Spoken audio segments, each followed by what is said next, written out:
There is nothing here. That is the first thing to understand about the space between stars, and it is wrong. Reach out, in the dark, between one star and the next, and your hand passes through roughly 1 atom of hydrogen for every cubic centimeter of that reach.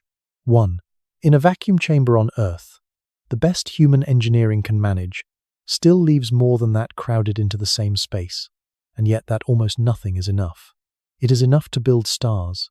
It is enough, eventually, to build you. There is a piece of rock sitting in a drawer in a museum in Chicago that is older than the sun by 3 billion years, made of grains that drifted through exactly this kind of space before the solar system existed to catch them. You are made of the same material. You have simply forgotten where you came from.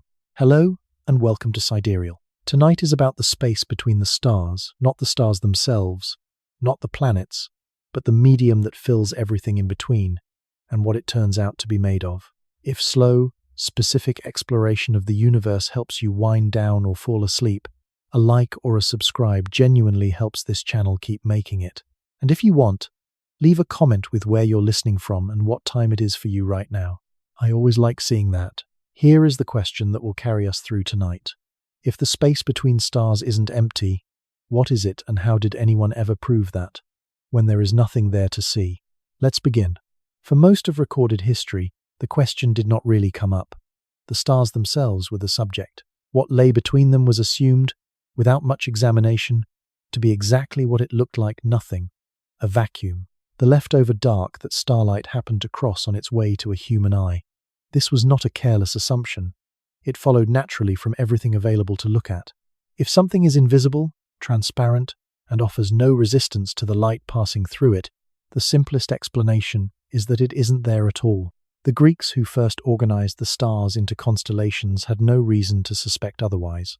Neither did the astronomers of the Islamic Golden Age, cataloguing positions with instruments of real precision, or the European observers of the 1600s and 1700s, charting the sky star by star with telescopes that kept improving year over year.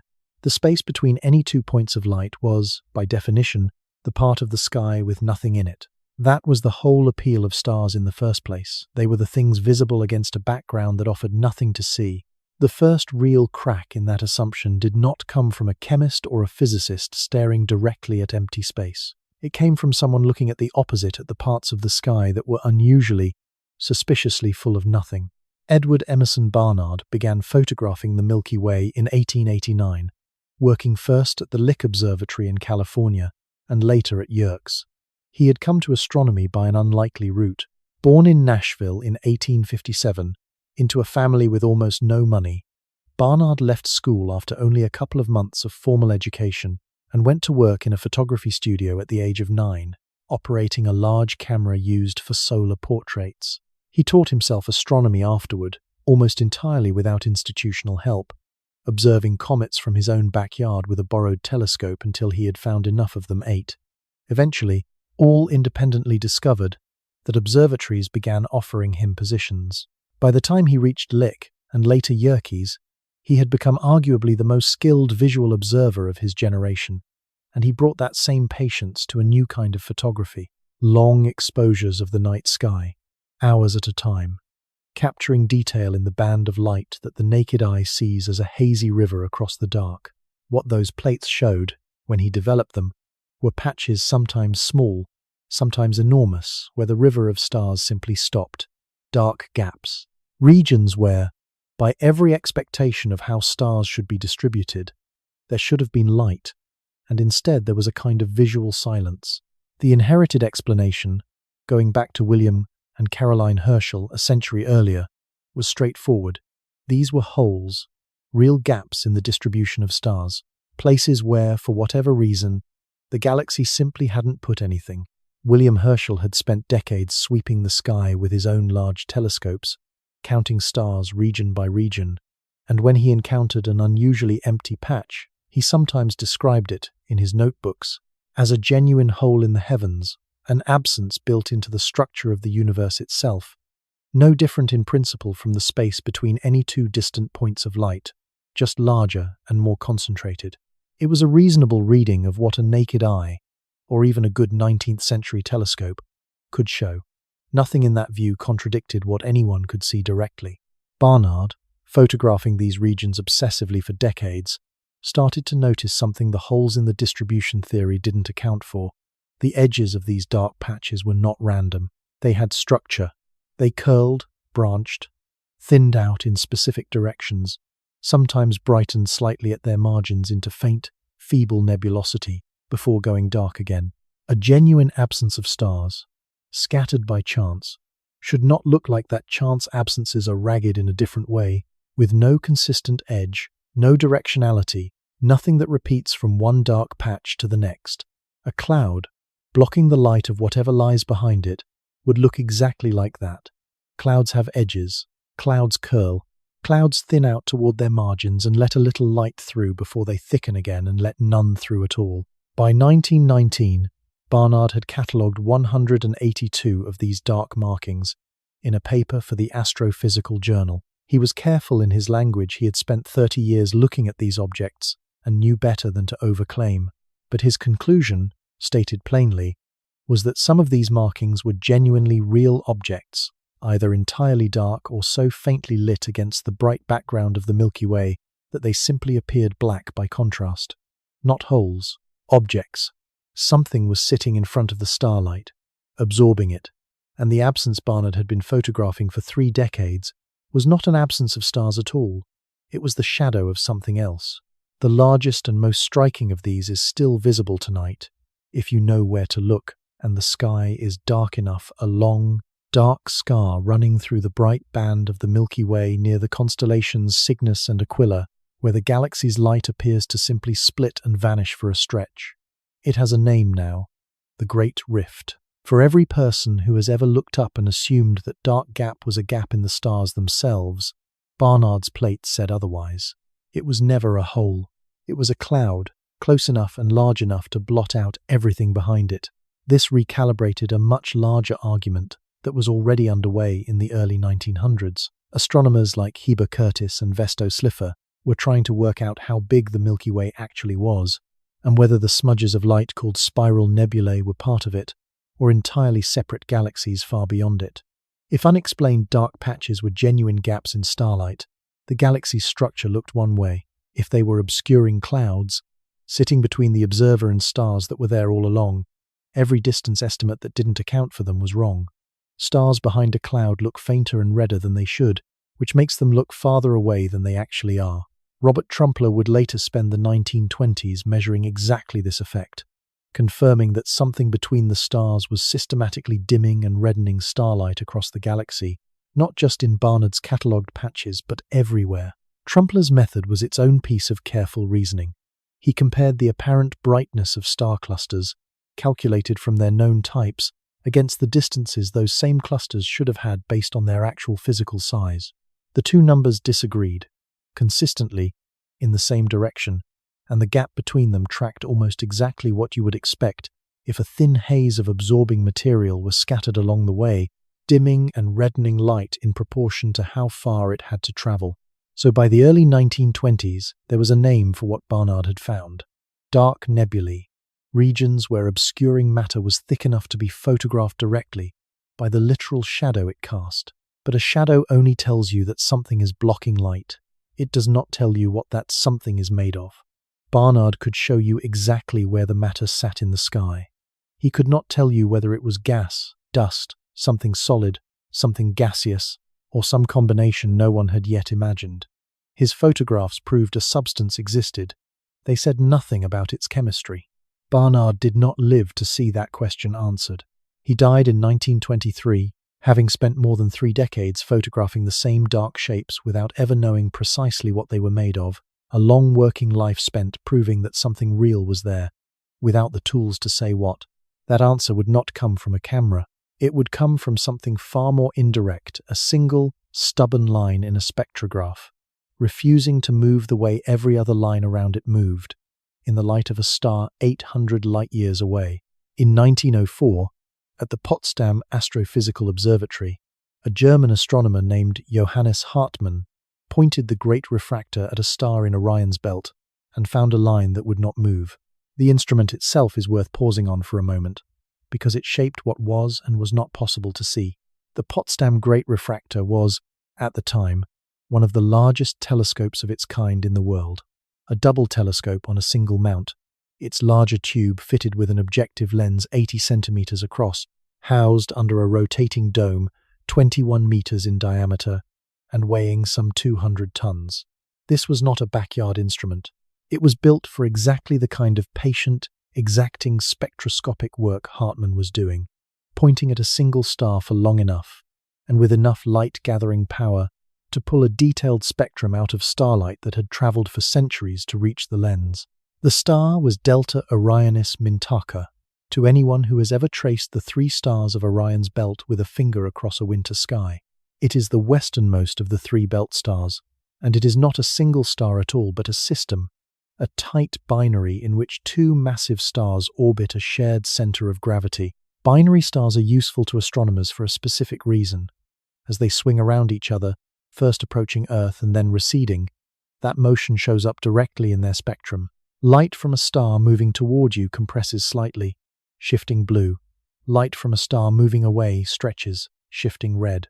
Every absorption line in the spectrum of a spectroscopic binary should rock back and forth this way, in time with the orbit, rising and falling like a slow, perfectly regular breathing measured out across days or weeks. Hartmann was tracking this breathing across dozens of spectral lines in Delta Orionis's combined light when he found one line that refused to participate. It was a line produced by ionized calcium Watt spectroscopists, using a 19th century convention for labeling features in the solar spectrum, called the K line, sitting at a wavelength of 393.4 nanometers. Every other line in the spectrum rose and fell with the orbital rhythm of the 2 stars, exactly as expected. This one line held perfectly still, refusing to shift no matter which direction the stars were moving in their orbit at the moment of observation. Hartmann described what he was looking at with the caution of a careful instrument builder, but the surprise comes through anyway, even in formal 19th century scientific prose. The line, in his description, was extraordinarily faint, but unusually sharp-edged faint, because whatever was producing it was thin and diffuse, not a dense source. Sharp, because it was not smeared or broadened the way lines from a turbulent stellar atmosphere usually are. And the detail that mattered most was this: the calcium line simply did not share in the periodic displacement that every other line in the spectrum showed, the displacement caused by the orbital motion of the star. He called the result quite surprising. It is the understatement of a precise man encountering something his instrument had no obvious explanation for. A line that does not move with the star producing the rest of the spectrum cannot itself be coming from that star. Something else has to be responsible, something positioned anywhere along the path the starlight travels between Mintaka and the eyepiece of the Potsdam refractor, something stationary relative to both the orbiting stars and the distant observatory on Earth, neither swinging with the binary's rhythm nor shifting with the planet's own motion through space. Hartmann's conclusion followed from the logic of the spectrograph itself, with no need for speculation beyond what the data demanded. The calcium absorbing that one specific wavelength of light was not in either star's atmosphere. It was sitting somewhere in the dark, between Delta Orionis and Potsdam, doing nothing else, as far as the instrument could tell, but quietly absorbing one precise sliver of starlight as it passed through on its way to Earth. This is the moment the entire question changes shape. Barnard's photographs, a decade and a half later, would eventually show the outline of this kind of material, its shadow, cast across the stars behind it, visible wherever it happened to be, thick enough to block light entirely. But Hartmann got there first, and he got there by an entirely different route. Not sight, but chemistry. He never saw the cloud itself. He read its signature in a single absorption line that had nowhere else in the universe to plausibly originate from. For the first time, the space between 2 stars had a known ingredient, identified by name, calcium, sitting in the dark, traceable by the exact wavelength of light it had chosen, for reasons no one yet understood, not to let through. One element, one star, one observation, made by one astronomer, at one telescope, in 1 year. The question Hartmann's 1904 paper left entirely open was the obvious one. Was Mintaka a fluke, some strange, isolated pocket of calcium gas that happened to sit precisely along this single line of sight, a local curiosity with no broader significance? Or was this substance distributed everywhere, present along every line of sight a telescope could be pointed along, simply unnoticed until someone with the right instrument looked closely enough to catch it? It would take almost 20 years, and a fight nobody fully won outright until the evidence simply became too consistent to argue with, to get a real answer.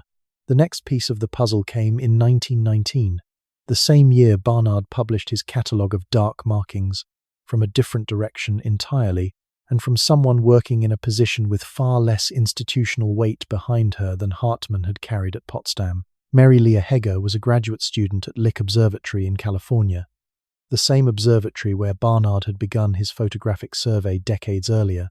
Studying the same kind of stationary absorption lines Hartmann had found 15 years earlier, except she was looking at a different element. Sodium, not calcium, and a different pair of lines entirely, sitting in the yellow part of the visible spectrum, conventionally labeled the D lines, at 589 nanometers. Toward Delta Orionis, again the same star Hartmann had used, and toward a second target, Beta Scorpii, Heger found exactly the same pattern repeating sodium absorption that refused to shift with either star's orbital motion, sitting stubbornly in place while every other line in the spectrum moved as expected. Heger's position at the observatory was modest compared with the men around her. Graduate students of her era, particularly women, were rarely given telescope time on the largest instruments or credited prominently in the resulting publications. Her measurement nonetheless held up against every later test applied to it. 2 elements now, confirmed by 2 different astronomers using 2 different instruments, 15 years apart. Still, technically only a handful of stars. What happened over the following years was not a quiet accumulation of evidence sliding toward an obvious shared conclusion. It was an argument, conducted across more than a decade in published papers, between astronomers who looked at the same stationary lines and read them in genuinely incompatible ways. The case against an interstellar origin had real intellectual foundation, and it deserves to be taken seriously rather than dismissed as an obvious mistake corrected by hindsight. Every stationary line found so far Hartmann's calcium, Heger's sodium, had turned up specifically in spectroscopic binaries, systems where 2 stars orbited closely enough to produce the telltale Doppler rhythm in the first place. In 1920, an astronomer named Young proposed what was, at the time, the more conservative and arguably more economical explanation. These stationary lines were not evidence of some vast, previously undetected medium filling the space of the entire galaxy. They were a local feature of certain binary star systems, specifically an extended envelope or shell of gas surrounding the orbiting pair, gravitationally associated with the system as a whole, simply not orbiting in lockstep with the 2 individual stars at its center the way each star orbited the other. No sweeping new component of the universe required, just an unusual but contained and explicable property of binaries like Delta Orionis. It was a genuinely reasonable position to hold in 1920, given the evidence available at that point. Binary star envelopes were not an invented excuse. Gas shells around close binary systems are real, observed structures, and nothing about the stationary lines, taken alone, ruled one out as the source. It also turned out to be wrong, and the astronomer who demonstrated that it was wrong, decisively, and in a way that left little room for the envelope theory to retreat to, was John Plaskett. Plaskett's contribution, published in 1923, was not a fundamentally new kind of observation. It was the same basic measurement looking for stationary absorption lines in stellar spectra applied to a far wider sample of stars, asked with a sharper and more deliberately designed question in mind. If the stationary lines came from material gravitationally bound to a binary system specifically, an envelope wrapped around an orbiting pair, then by definition they should only ever appear in binary systems. Single stars, with no companion to orbit, and therefore nothing to generate the kind of shared envelope Young's theory required, should show no stationary lines at all. Plaskett surveyed roughly 40 hot, massive, luminous stars of the kind classified by astronomers as O-type and Wolf-Rayet stars, many of them single, with no orbital companion whatsoever, alongside some that were indeed part of binary systems. and he found the stationary calcium and sodium lines present regardless of whether the star had a companion or not. The lines were simply there, in star after star, whether or not there was any binary structure for an envelope theory to attach itself to. He went further, and this is where the case became close to unanswerable.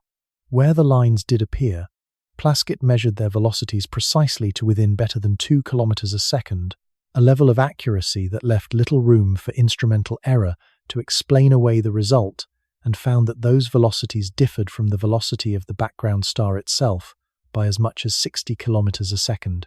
That is not the behavior of gas gravitationally bound to the star it happens to sit in front of. Bound material, by definition, moves together with whatever it is bound to. An envelope orbiting with a binary system would share, broadly, the system's own motion through space. This material had its own independent motion, entirely disconnected from the star whose light happened to be passing through it on its way to a telescope on Earth. The envelope theory could not survive contact with that evidence.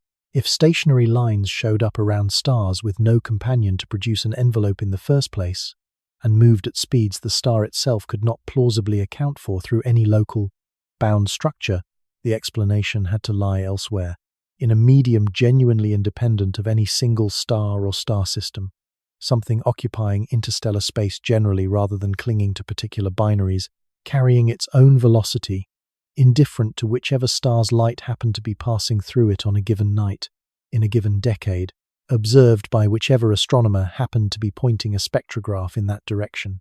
The man who spent the following years turning this from a contested, still arguable claim into something close to established fact, had arrived at the observatory where he would do that work, under circumstances that had nothing to do with astronomy at all, and everything to do with the collapse of an empire.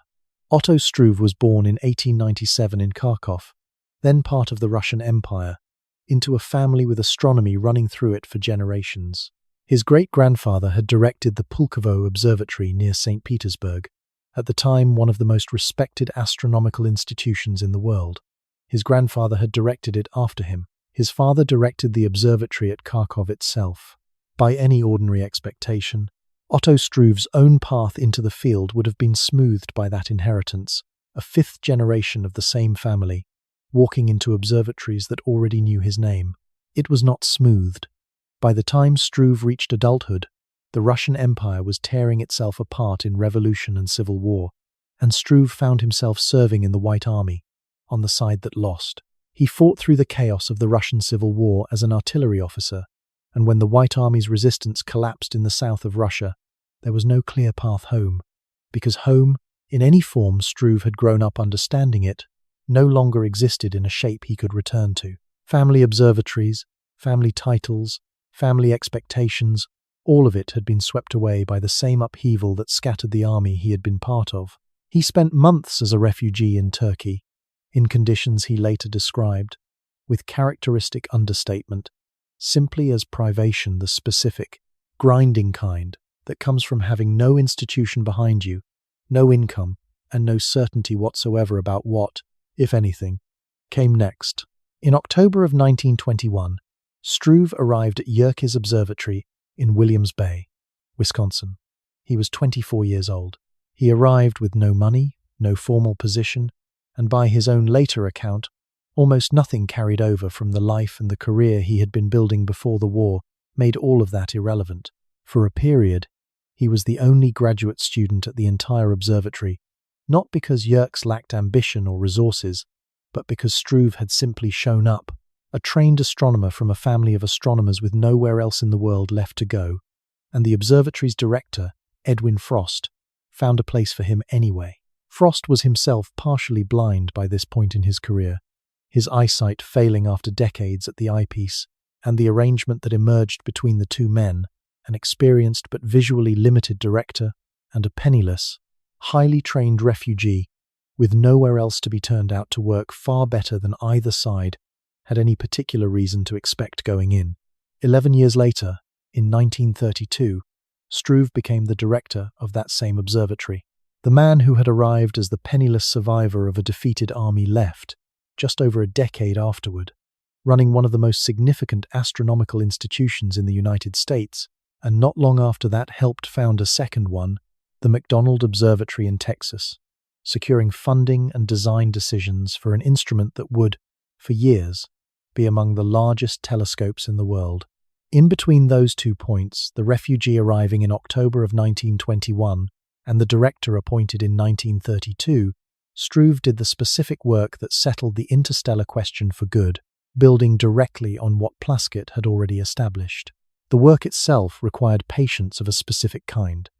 Spectroscopy at the resolution needed to isolate a single stationary line from the surrounding spectrum, demanded long exposures, often hours at the telescope on a single clear night, followed by painstaking measurement of photographic plates afterward, comparing the position of each line against reference wavelengths with a precision that left very little room for the kind of casual error that could undo months of observing in a single mistaken reading. In 1925, he attributed the stationary calcium lines specifically to vast clouds of material concentrated along the plane of the galaxy, not scattered randomly through three-dimensional space in every direction, but flattened into a structure resembling the disk the stars themselves occupied, thickest where the galaxy's own light was thickest. 4 years later, working with a colleague named Boris Gerasimovich, Struve went a step further still. He showed that the strength of the sodium absorption lines increased systematically and measurably with a star's distance from Earth. The farther away the background star, the more material its light had to pass through on the journey here, and the stronger the resulting absorption became, in a relationship consistent enough across many different stars to rule out coincidence. That relationship, distance increasing, absorption strength increasing in step with it, holding steadily across star after star regardless of each star's individual properties, is not something a local envelope clinging to an individual binary system could ever produce. It is precisely what you would expect if the absorbing material were distributed continuously through space itself, with a little more of it accumulating in every additional light year the starlight had to travel before reaching a telescope on Earth. By the end of the 1920s, the argument was effectively over, even if a handful of papers continued to quibble at the margins for a few more years out of scientific caution rather than genuine doubt. The stationary lines were not local. They were not confined to binary systems. They were not an artifact of any single star or pair of stars.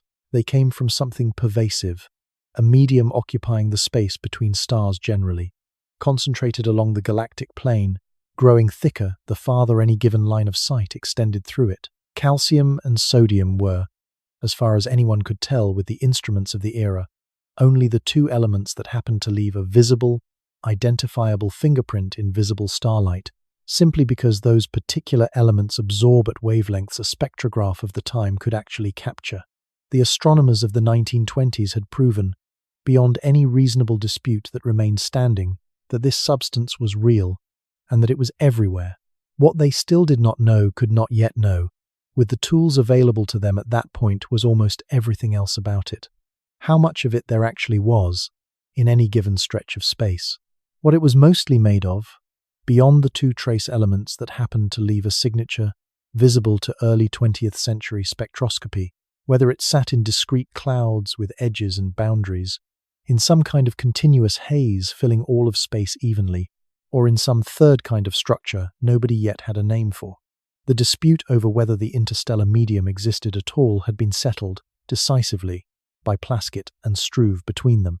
The much larger question of what this medium actually was, in any complete physical sense, and what, if anything, it might eventually become, had barely begun to be asked. Struve himself went on to a long and distinguished career, eventually serving as president of the American Astronomical Society and helping shape the direction of American observational astronomy for the better part of 4 decades.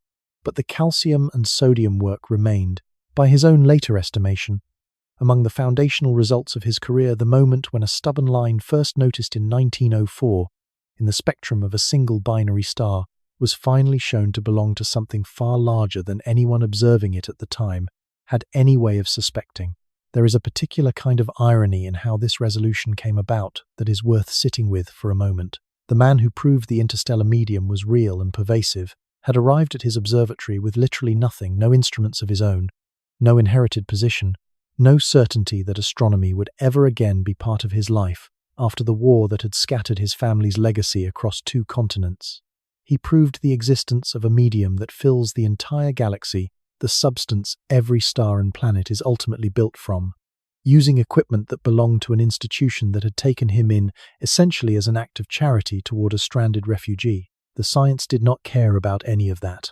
The calcium lines moved, or they did not move, regardless of who was at the eyepiece, and Struve's circumstances, however dramatic, changed nothing about what the spectrograph actually recorded.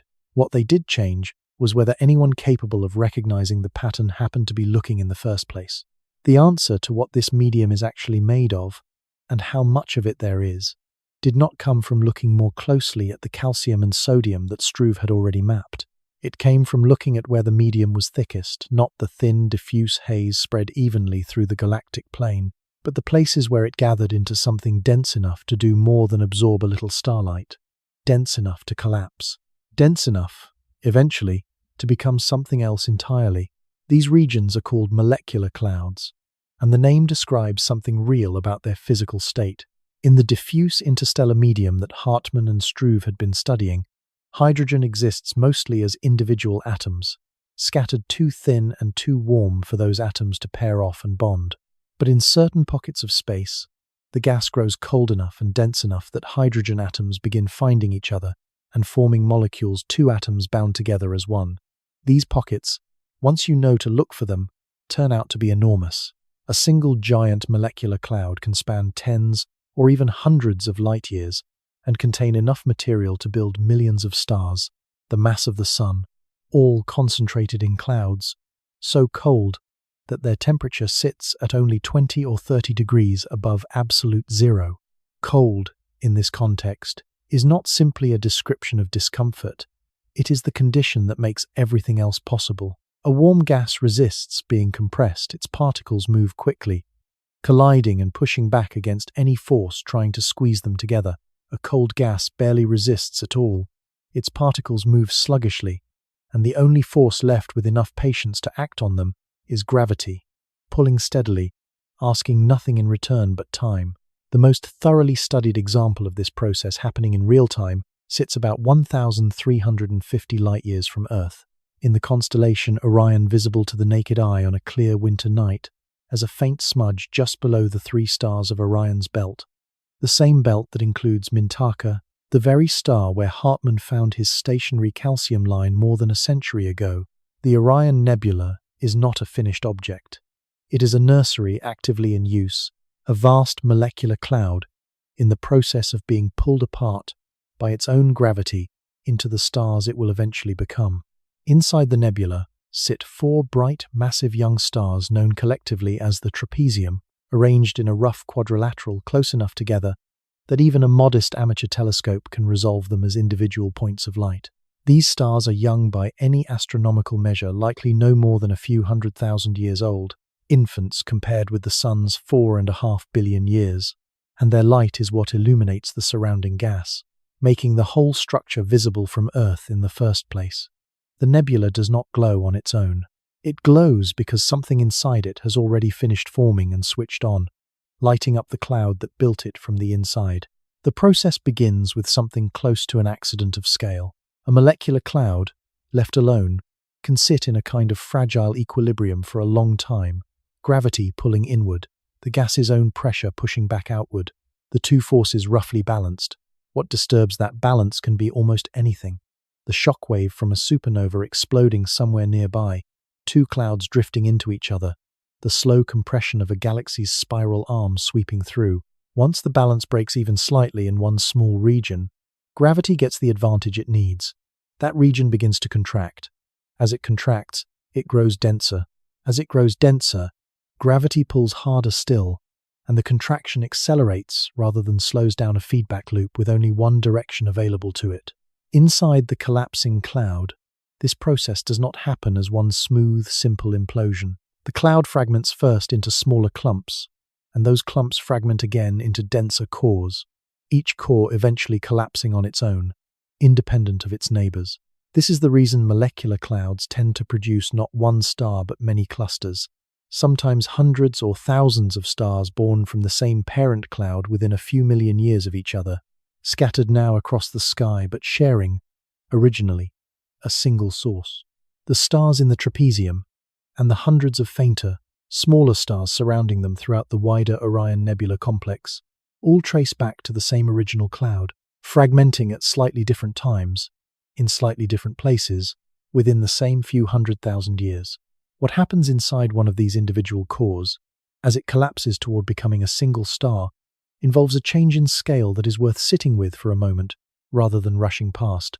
A typical core, before collapse begins in earnest, might occupy a region of space light years across, its material spread thin enough that it barely qualifies as denser than its surroundings. By the time that same material has finished collapsing into a young star, it occupies a sphere perhaps a few million kilometers across millions of times smaller. The density increase required to get from one state to the other is not measured in multiples of 10 or 100. It requires the material to compress by something close to 100 billion times its original density. Numbers at that scale stop behaving like ordinary numbers. They stop being something you can build an intuition for by comparison to anything in ordinary experience. What is easier to hold on to is simpler. This did not happen gently, and it did not happen by anything other than gravity, acting alone, with nothing opposing it once the cloud's fragile balance had tipped. As the core continues falling inward, the material at its center heats up not because anything is burning yet, but because falling itself releases energy, the same way a dropped object gains speed and, on impact, heat. Long before any nuclear fusion begins, this contracting clump of gas and dust has already become what astronomers call a protostar, a dense, hot, but not yet self-sustaining object, encircled by a flattened disk of leftover material that did not fall straight in, spinning instead around the forming star the way water spirals around a drain rather than dropping straight through it. It is from this leftover disk, not from the star itself, that planets eventually form.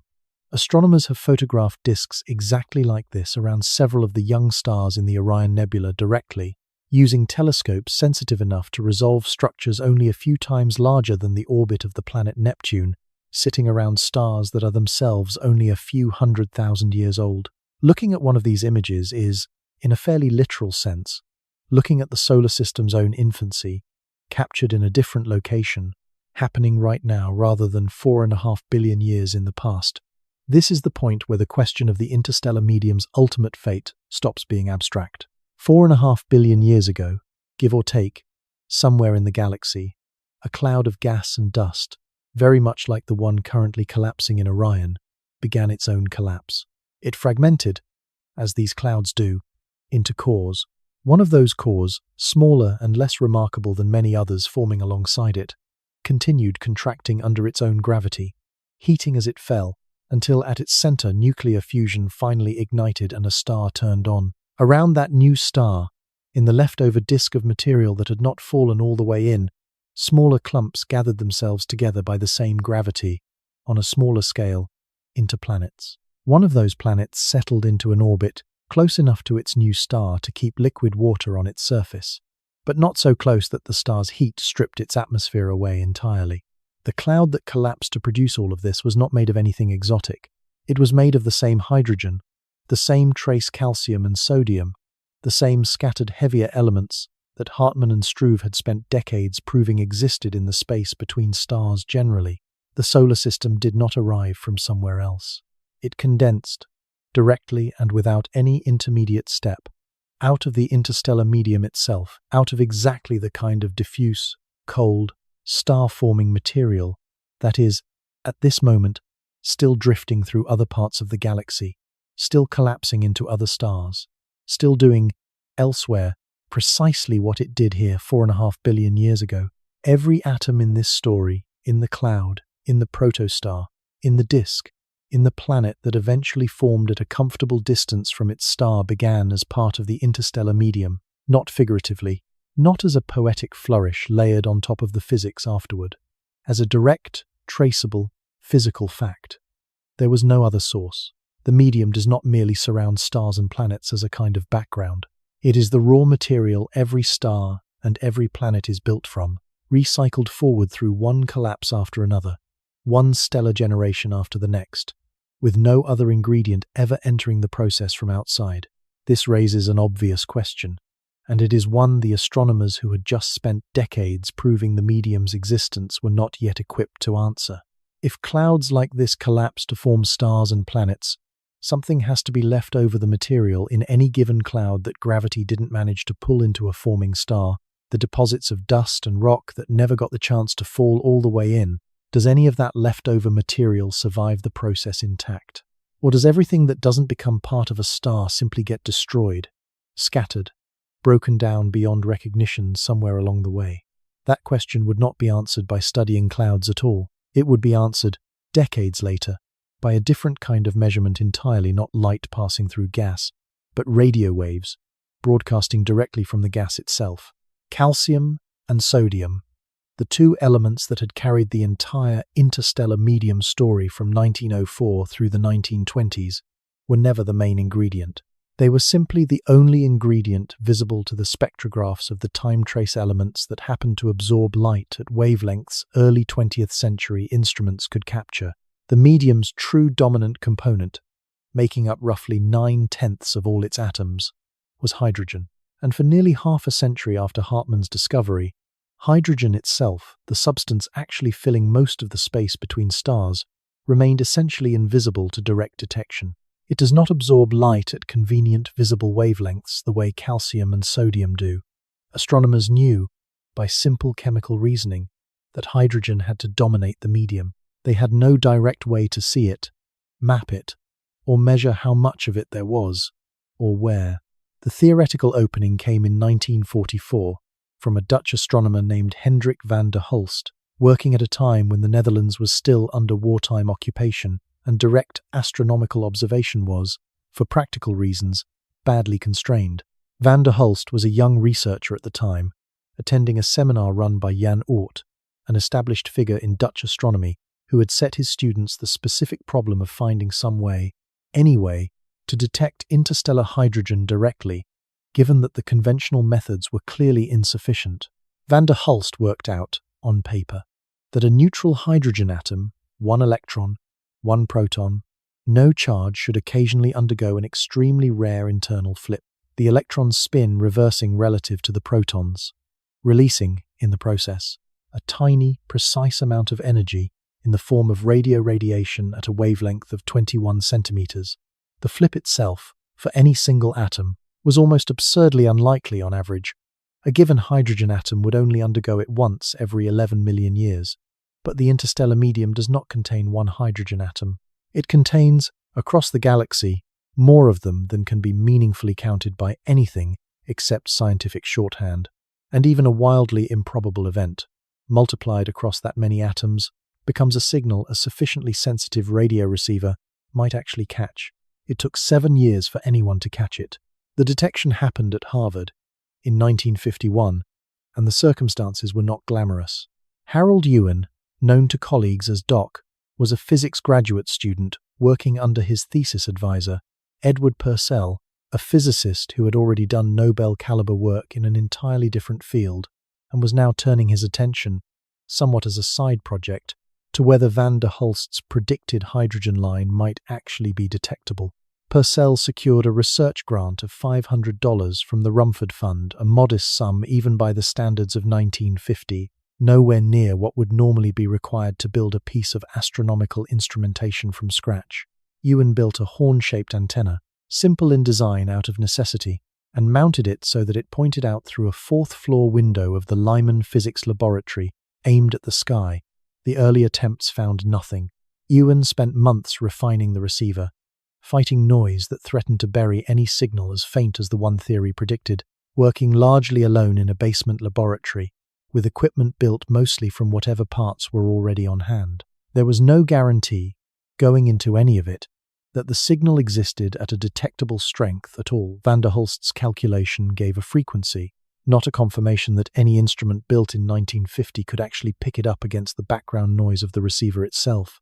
On the 25th of March, 1951, after a string of earlier attempts that had found nothing, Ewan and Purcell detected it, a faint but unmistakable signal at 21 centimeters, coming from the direction of the galactic plane neutral hydrogen, broadcasting exactly the frequency Van der Hulst had predicted 7 years earlier from theory alone. with no telescope involved in the original prediction at all. Purcell, recalling the moment of context surrounding the discovery, put the prior state of knowledge plainly. Astrophysicists already knew, from indirect reasoning, that the galaxy's gas was mostly hydrogen, and that it was, in his words, very empty, very few atoms in any given cubic centimeter, and yet inside that emptiness, atoms scattered almost beyond counting were producing this exact, specific, theoretically predicted whisper of radio light all the time, everywhere. What happened next is its own small piece of this story, and it complicates any tidy version where one team gets sole credit for a discovery. 17 days after the Harvard detection, a Dutch team, Cornelis, Muller, and Jan Oort, working independently, pursuing the same theoretical prediction from van der Hulst, who was Dutch himself, and had been collaborating informally with Oort for years, detected the identical line, working from the Netherlands. Word reached them that the Harvard group had already succeeded, and rather than treating this as a loss, the two teams coordinated to publish together. The American and Dutch results appeared side by side in the same 1951 issue of the journal Nature. A third team, in Australia, Wilbur Christensen and Jim Heinemann, had been pursuing the same goal with the same theoretical motivation, and confirmed the detection independently not long after, publishing their fuller results the following year. 3 groups, on 3 continents, converging on the same 7-year-old theoretical prediction within weeks of each other, none of them aware exactly how close the others had come until the race had already finished. The 21-centimeter line did something neither Hartmann's calcium nor Heger's sodium had ever been capable of doing. Those trace elements could tell you that material existed along a given line of sight, toward a given star. They could not, on their own, map the medium structure across the whole galaxy, because they depended entirely on having a bright background star to shine through the cloud in the first place. No star, no light, no absorption line, no data. Neutral hydrogen at 21 centimeters needed no background star at all. The hydrogen itself was the source, emitting its own radio signal whether or not any star happened to sit conveniently behind it. For the first time, astronomers could point a radio receiver at any direction in the sky, empty-looking patches included, and detect the gas directly, building up, point by point, region by region, an actual map of where the galaxy's hydrogen sat and how it moved. What that mapping eventually revealed, once enough of the sky had been surveyed this way through the 1950s, was the Milky Way's spiral structure not inferred indirectly from the positions of visible stars, which only trace the brightest, most luminous parts of the galaxy, but read out directly from the hydrogen gas itself, tracing long curving arms wrapping around the galactic center, exactly the kind of structure astronomers had suspected the galaxy might have for decades, without any way to confirm it from the inside. Mapping the galaxy's own spiral arms from inside one of them is not a simple task. Even with the right instrument, it is closer to working out the shape of a forest by listening to how the wind moves through different parts of it, while standing among the trees rather than looking down from above. The radio surveys carried out across that decade managed it anyway, piece by piece, frequency shift by frequency shift, building a picture of structure that no visible light telescope could have produced on its own. The medium that Hartmann had detected as a single stubborn line in one star's spectrum, that Struve had shown was distributed through the galactic plane, that the molecular clouds in Orion were actively collapsing into new stars from, had a shape now, a structure, arms, curving across tens of thousands of light-years, mapped not by looking at stars but by listening to hydrogen. Ewan himself moved away from radio astronomy not long after the detection that made his name, eventually founding a company building microwave instruments rather than continuing as an academic researcher, while Purcell returned to the broader physics career that had already earned him a share of the Nobel Prize before the hydrogen line work even began. Neither man spent the rest of his career chasing the discovery that, in the long view of the field, turned out to matter more than almost anything else either of them did. The 21-centimeter line did not need its discoverers to keep tending it. Once the detection was confirmed and published, the result belonged to anyone with a receiver and the patience to point it at the sky, which is exactly what radio astronomers around the world spent the following decade doing. But a map only tells you the shape of something.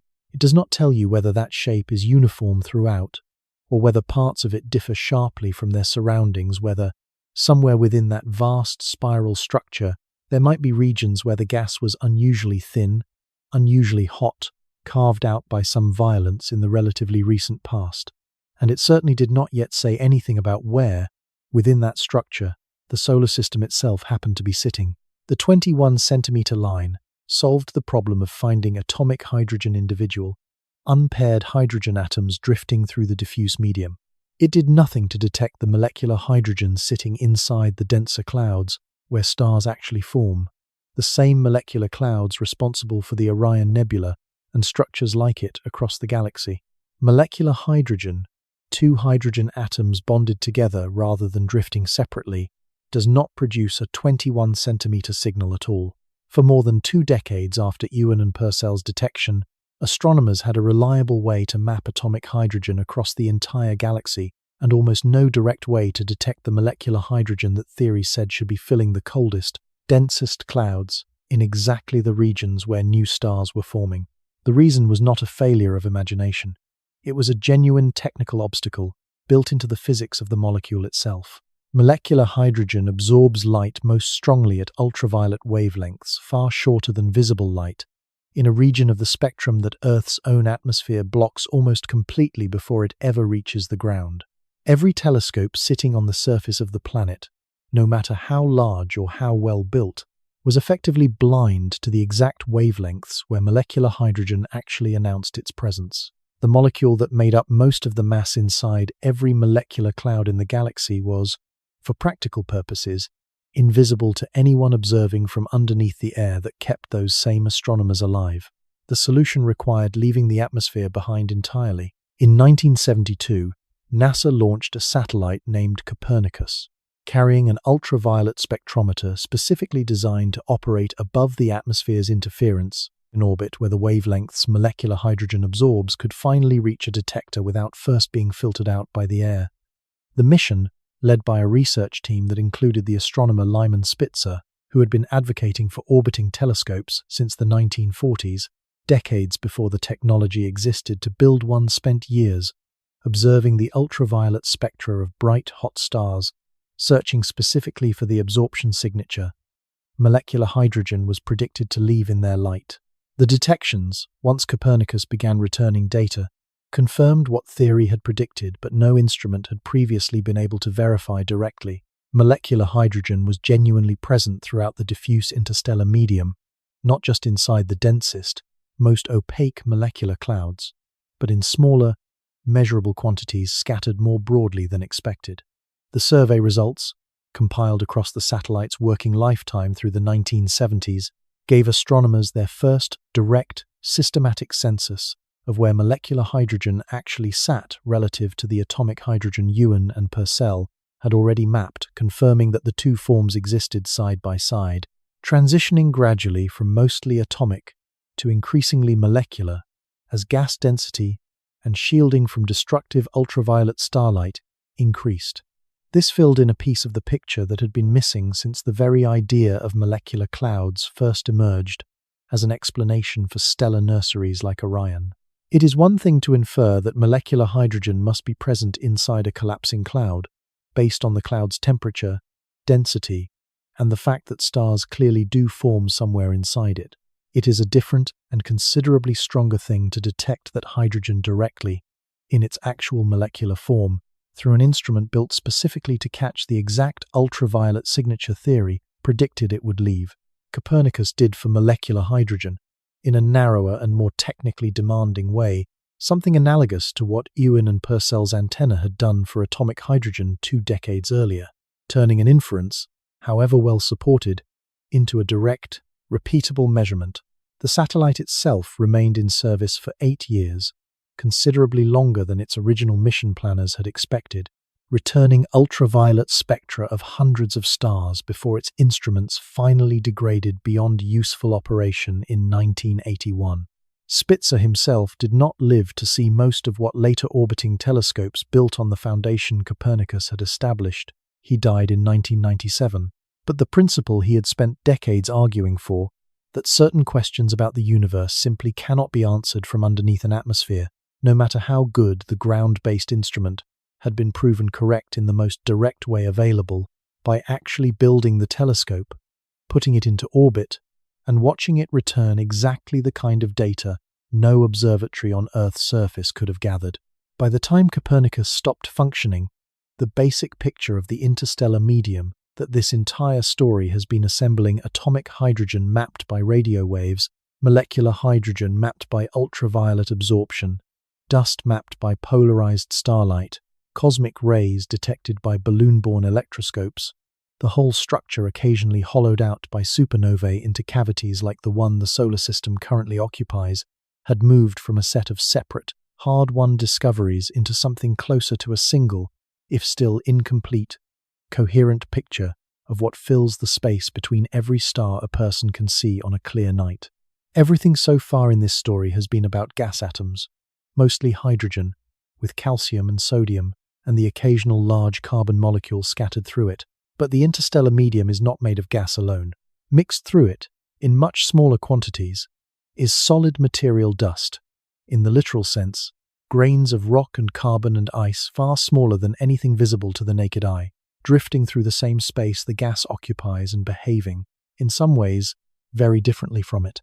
Barnard's dark nebulae, photographed decades before anyone understood their chemistry, were in fact the first direct visual evidence of this dust, even though nobody at the time described it that way. The shadows Barnard photographed were not produced by gas alone, at interstellar densities, is far too transparent to block starlight as completely as the Great Rift and the other dark markings in his catalogue clearly did. It took the discovery of dust as a distinct component, decades later, to fully explain why those particular regions of sky had gone so thoroughly dark in his photographic plates, while regions containing comparable amounts of gas alone remained essentially transparent. The first clue that dust was a distinct ingredient, separate from the gas Hartmann and Struve had spent decades characterizing, came from a property of starlight that has nothing to do with absorption at specific wavelengths. Ordinary light, including starlight, as it leaves its source, vibrates in every direction at once, perpendicular to the direction it travels, a property physicists call being unpolarized. In 1949, working independently of each other, two astronomers, William Hiltner in the United States and John Hall, working separately, noticed something that should not have been there. Starlight reaching Earth from certain directions was not vibrating in every direction equally. It showed a measurable preference, a partial polarization, as though something along the way had filtered out some orientations more than others. Gas alone, made of individual atoms scattered randomly through space, cannot do this. Atoms are too small and too symmetric to consistently favor one orientation of light over another. What can do it is dust, specifically. Elongated, asymmetric dust grains, all partially aligned in the same direction, acting collectively like a vast, sparse polarizing filter stretched across light years of space. The alignment itself turned out to have its own explanation. The galaxy's weak magnetic field, far too faint to be felt by anything human-scaled, was nonetheless strong enough to nudge elongated dust grains into a loose, partial alignment with its own field lines, the long axis of each grain tending to settle perpendicular to the magnetic field running through that region of space. This discovery did two things at once. It confirmed that solid dust, not just gas, was a genuine component of the interstellar medium, direct evidence of a kind no absorption line alone could provide, because absorption lines only ever showed individual atoms doing individual things, never a population of solid particles behaving collectively the way only an aligned population of grains can. And it handed astronomers, for the first time, an indirect way to map the galaxy's magnetic field itself, sweeping out its direction across vast stretches of space by measuring nothing more than the angle at which distant starlight had been polarized on its way to Earth. Dust, it turns out, makes up only a small fraction of the interstellar medium's total mass, something on the order of 1%, with gas accounting for nearly everything else. But that small fraction carries an outsized importance, for two specific reasons. The first is practical. Dust grains are extraordinarily effective at blocking and reddening starlight, far more effective per unit of mass than gas is, which is exactly why Barnard's dark nebulae appeared as dramatically dark as they did. A relatively modest quantity of dust, spread through a large enough cloud, can blot out a background star almost completely, even though the gas surrounding that same dust would barely register on a spectrograph at all. The second reason is chemical, and considerably stranger. The surface of a dust grain, cold and solid, turns out to be one of the only places in the interstellar medium where atoms can reliably find each other and stick. In the open gas, atoms drift too far apart, on average, to bond easily two atoms approaching each other in open space, with no third body to absorb the excess energy released when a bond forms, will typically just bounce apart again, rather than staying joined. A dust grain changes that arithmetic entirely. An atom drifting through space that happens to collide with a grain can stick to its surface, lose its excess energy into the grain itself, rather than needing a third atom to absorb it, and sit there long enough for a second atom to arrive and bond with it directly on that same surface. Astronomers now believe that a meaningful fraction of the molecular hydrogen filling giant molecular clouds, the same clouds that collapse to form stars in places like Orion, was assembled this way, one atom pair at a time, on the surfaces of countless individual dust grains scattered through the cloud, rather than through any reaction happening in the open gas at all. This means the dust is not simply blocking starlight or aligning with magnetic fields as a passive bystander.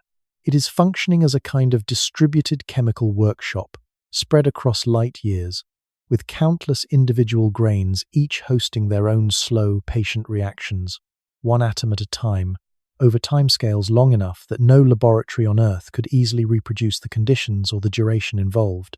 The hydrogen molecules that eventually populate a collapsing molecular cloud, the same molecules that gave those clouds their name in the first place, very likely owe a substantial part of their existence to this quiet grain surface chemistry, happening continuously, unobserved, scattered across every dust-bearing region of the galaxy at once. Where does this dust itself originally come from? The honest answer splits into two main sources, and both trace back to stars rather than to any process happening in the open interstellar medium itself. Aging stars in the later stages of their lives, particularly a class of star known as red giants, shed material in slow, steady stellar winds, and some of that shed material condenses directly into solid grains as it cools, while drifting away from the star carbon-rich grains around carbon-rich stars, silicate grains around oxygen-rich ones. Supernovae provide the second major source, forging and scattering dust in the violent aftermath of a massive star's death, flinging freshly synthesized material outward fast enough and far enough to seed the surrounding interstellar medium directly. Every dust grain currently aligning itself, faintly, with the galaxy's magnetic field, or hosting a slow, hydrogen-forming reaction on its surface somewhere in a molecular cloud, was built inside a star that no longer exists, in conditions no laboratory could fully replicate, and then released into exactly the kind of drifting medium this story has spent its time describing. The grains themselves are not uniform in size, and the range turns out to matter for how astronomers interpret what they observe. Most interstellar dust grains are extremely small, many of them no larger than a few hundred nanometers across, smaller than the wavelength of visible light itself, which is part of the reason they interact with that light the way they do, scattering shorter, bluer wavelengths more efficiently than longer, redder ones. This is the same physical principle, applied on an interstellar scale, that makes a sunset on Earth turn red as sunlight passes through a thicker slice of atmosphere near the horizon. The blue light scattered away before it reaches the eye, while the red light continues, mostly undisturbed. Starlight that has passed through a sufficiently thick patch of interstellar dust undergoes the same reddening, losing more of its blue light than its red on the journey, which is part of what Robert Trumpler had measured back in the 1920s without yet knowing precisely what was doing the scattering. Molecular hydrogen turned out to be only the beginning of what the interstellar medium was chemically capable of building. Once radio astronomy matured past its early hydrogen surveys, astronomers began pointing the same kind of receivers at molecular clouds and searching, deliberately, for the radio signatures of other molecules entirely, not because anyone expected to find much, but because the question had never been properly tested with instruments sensitive enough to answer it. The results, beginning in the late 1960s, surprised almost everyone working in the field. In 1963, The hydroxyl radical, a single oxygen atom bonded to a single hydrogen atom, became the first molecule beyond hydrogen itself confirmed in interstellar space, detected by its radio emission using an antenna in California. It was a modest start, a simple two-atom combination, but it proved that interstellar space could host molecular bonds at all, beyond the hydrogen-hydrogen pairing already established. What followed over the next several years was considerably less modest. In 1968, ammonia 3 hydrogen atoms bonded to a single nitrogen atom was detected toward the center of the galaxy.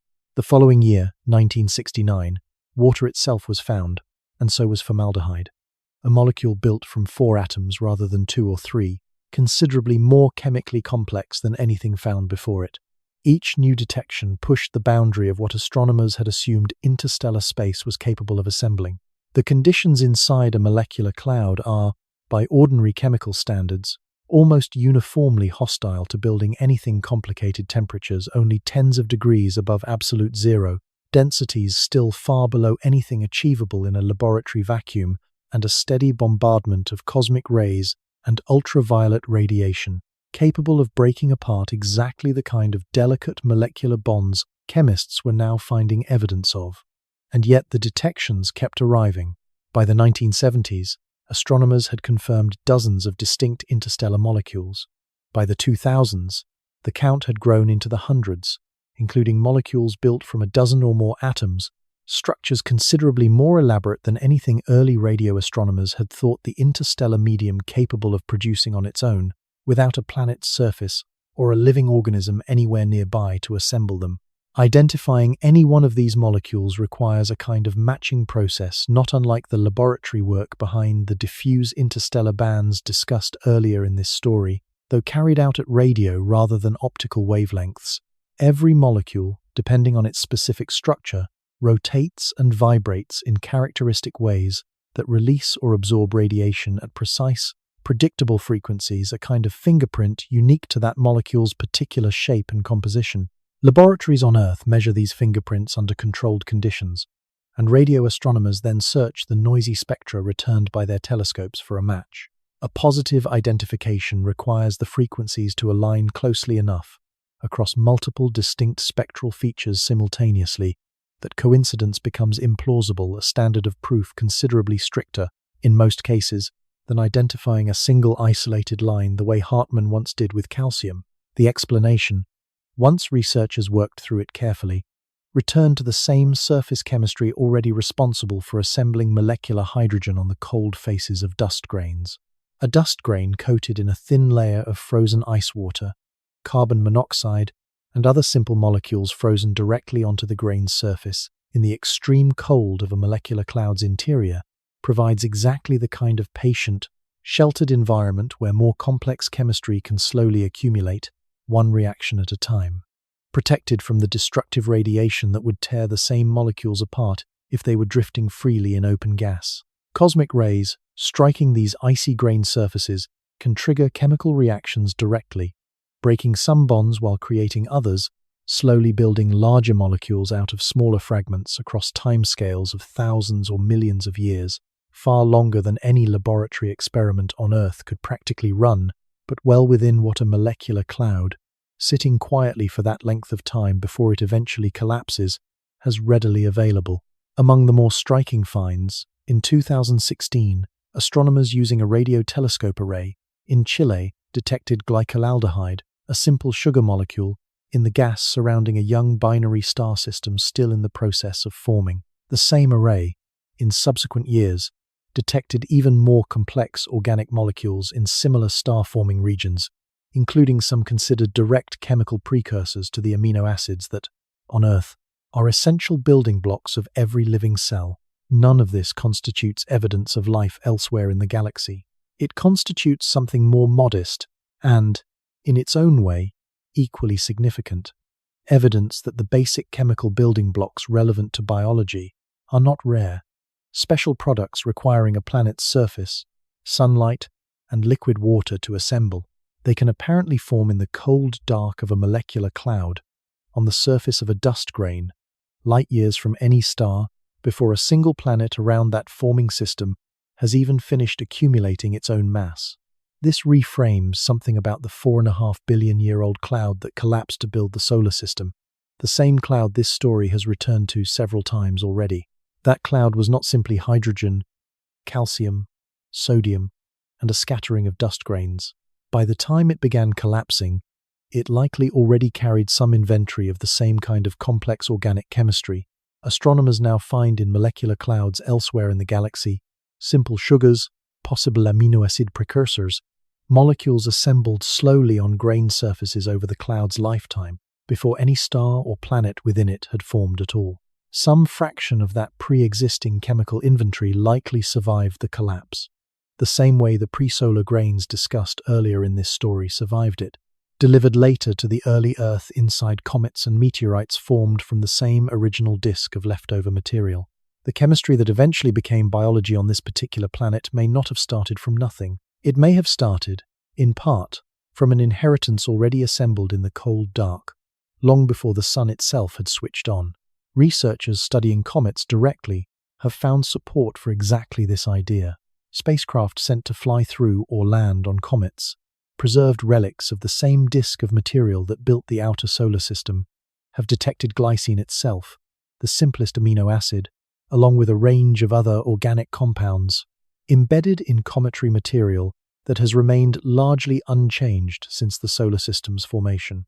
A comet, in this sense, functions as a kind of frozen time capsule, carrying forward into the present a sample of exactly the chemical inventory the original molecular cloud had already assembled before the sun ignited at its center material that never went through the heating and reprocessing the rest of the solar system's interior planets experienced, preserved instead in the deep cold at the edge of the solar system until a spacecraft, or an unlucky orbital encounter with Earth, brought a sample close enough to study. There is a third resident of the space between stars, and unlike gas or dust, it was discovered not by looking outward into the sky but by going straight up, in a balloon, into the air directly overhead.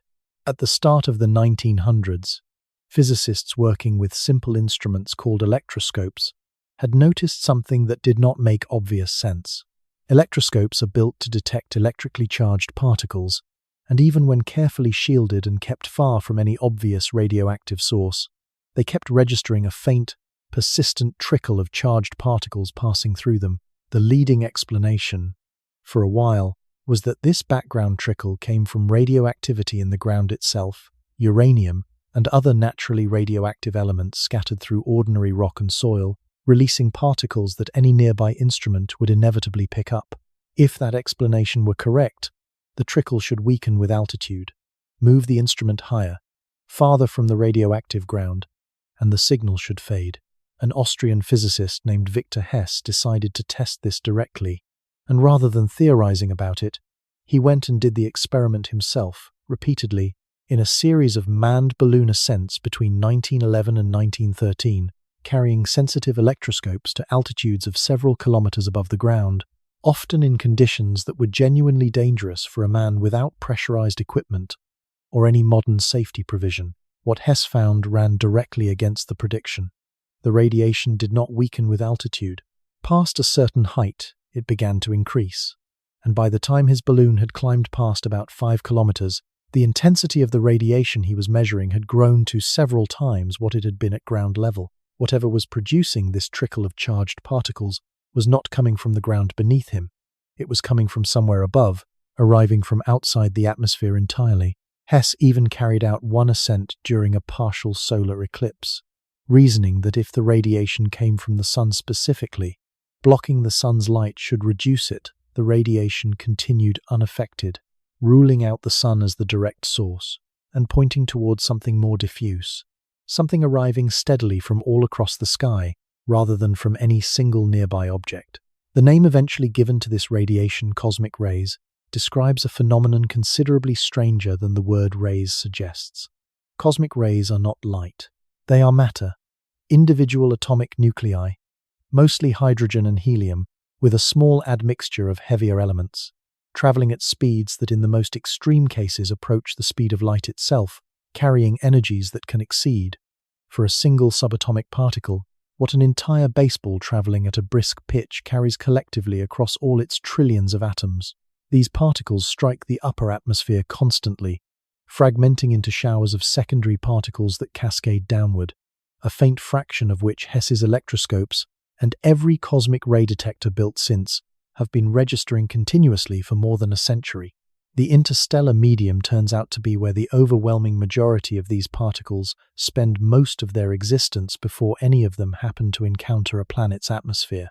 Produced largely in the same supernova explosions that carve cavities like the local bubble and seed the medium with freshly synthesized dust, cosmic rays are accelerated to their tremendous speeds by the same expanding shock waves that supernovae drive outward into the surrounding gas, a process in which charged particles bounce repeatedly off the turbulent, shifting magnetic fields tangled into the shock front, gaining a small increment of energy with each bounce, again and again, until some of them emerge from the remnant traveling at speeds that took decades of careful theoretical work, well into the 20th century, to even partially explain. Once accelerated, cosmic rays do not travel in straight lines toward their eventual destination. The galaxy's weak, tangled magnetic field, the same field responsible for nudging interstellar dust grains into their partial alignment, bends and scrambles the paths of charged cosmic ray particles continuously, so thoroughly that a cosmic ray detected on Earth today, having spent possibly millions of years wandering the galaxy's magnetic field before arriving, carries essentially no directional memory of which supernova originally produced it. The particle's energy and composition survive the journey. Its sense of direction does not. This means cosmic rays fill the interstellar medium the way light fills the inside of a closed room after enough reflections not traveling cleanly from source to destination, but diffusing slowly through the entire volume, bouncing and scattering until they arrive from every direction almost equally, regardless of where in the galaxy they originally came from. They are, in their own way, as pervasive a component of the space between stars as the hydrogen gas itself, simply moving through that gas rather than being made of the same kind of matter as it. Modern detectors, both on the ground and on dedicated satellites, continue to catch and analyze this steady rain of particles, sorting them by energy and composition in an effort to work backward toward the population of source supernovae responsible, a kind of forensic reconstruction made considerably harder by exactly the directional scrambling the galaxy's own magnetic field guarantees. Cosmic rays passing through the body are not a rare event confined to spacecraft or high-altitude flights. They reach the ground continuously, in smaller but still measurable numbers, and a portion of the natural background radiation any person on Earth absorbs over a lifetime comes directly from particles that began their journey in a supernova remnant somewhere in the galaxy, were scattered for some unknown length of time by the galaxy's tangled magnetic field, and finally, after that long and directionless wandering, happened to intersect the exact volume of space, a particular human body occupied on a particular day. Victor Hess, climbing through the cold in an open balloon basket more than a century ago, was the first person to prove that this was happening at all, simply by carrying an instrument high enough to notice that the explanation everyone had assumed, radioactivity rising up from the ground, could not account for what he was actually measuring. Hess received the Nobel Prize in Physics in 1936 for the discovery, more than 2 decades after the balloon ascents that produced it, by which time cosmic rays had already become one of the central tools physicists used to study subatomic particles at energies no laboratory on Earth could yet produce artificially.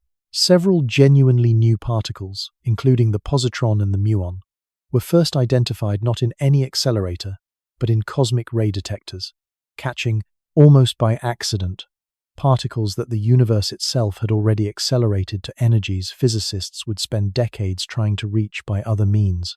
The interstellar medium, in this sense, has been functioning as a natural particle accelerator on a scale no human-built machine has matched, scattering and energizing matter across the galaxy for as long as supernovae have been exploding into it, with a small, continuous trickle of the result raining down, unnoticed, on every person who has ever stood outside and looked up at the sky those particles came from.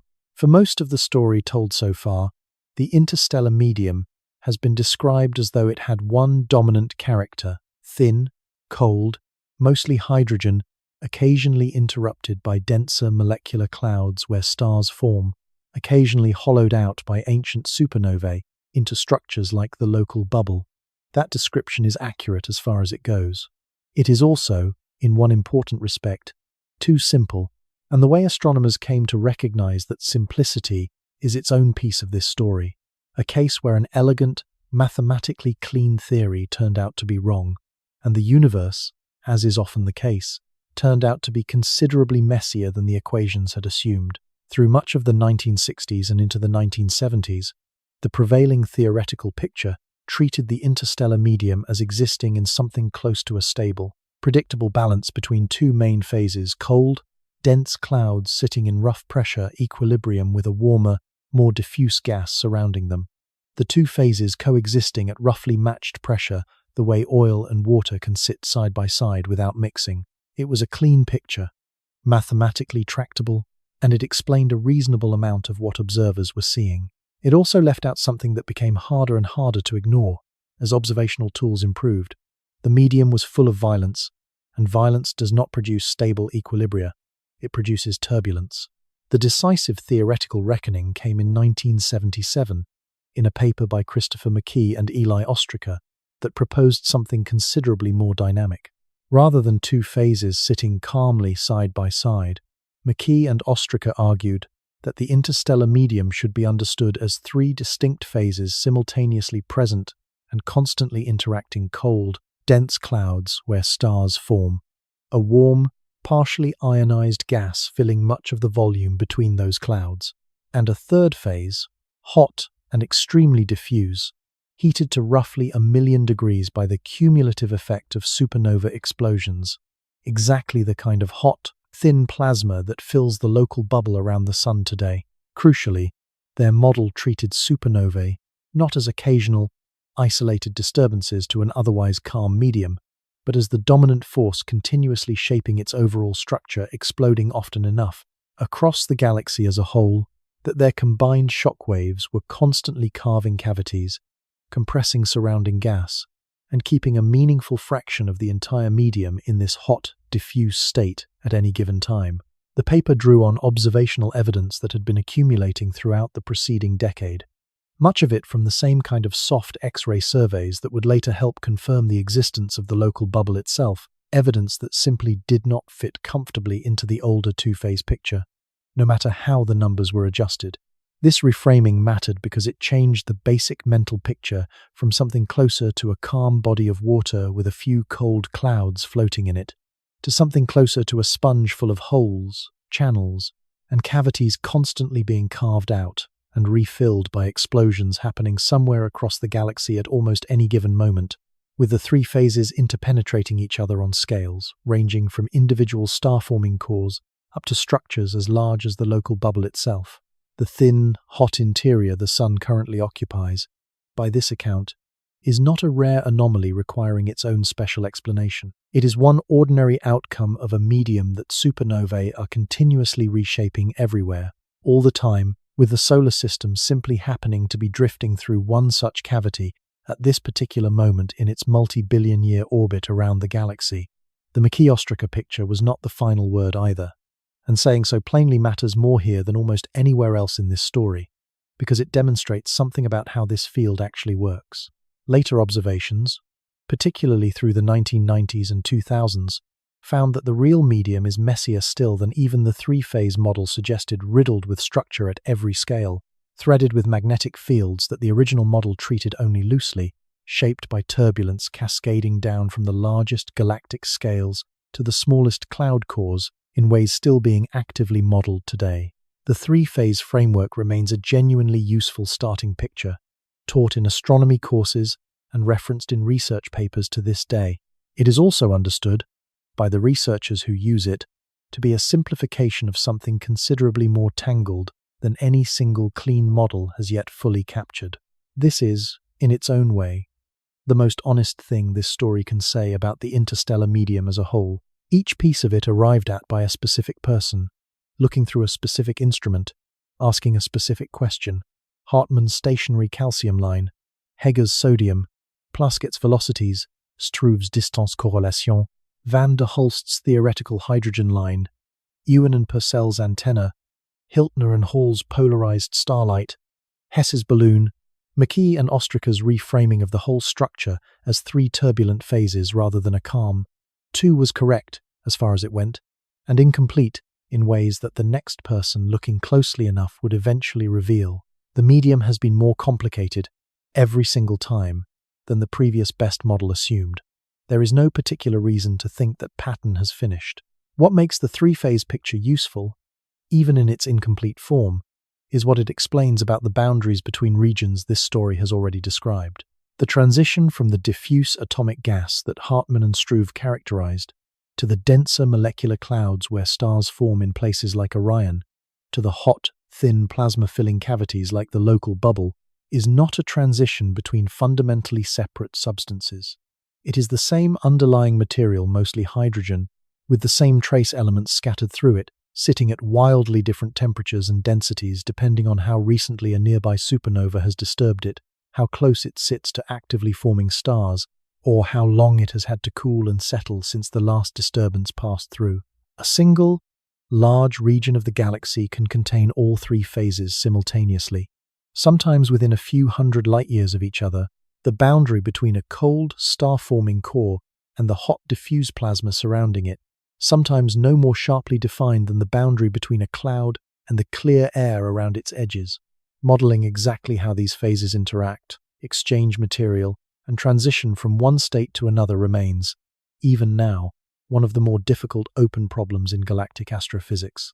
Supercomputer simulations attempting to reproduce the structure of the interstellar medium from first principles, modeling millions of individual supernova explosions, the turbulence they generate, the magnetic fields threading through the resulting structure, and the slow process by which some of that disturbed gas eventually cools and collapses into the next generation of stars, have grown enormously more sophisticated since the original McKee-Ostraker paper, and still fall short of fully reproducing every observed feature of the real galaxy. The medium that fills the space between every star visible tonight remains, by the admission of the researchers who study it most closely, only partially understood even today, 50 years after the three-phase model first replaced the simpler two-phase picture that came before it.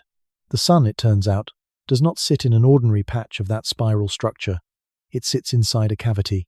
Astronomers call it the local bubble, and the name is almost too plain for what it describes. It is a region of space roughly 1,000 light-years across, within which the density of neutral hydrogen drops to somewhere between 5 and 7 hundredths of an atom per cubic centimeter, measured against an already sparse galactic average.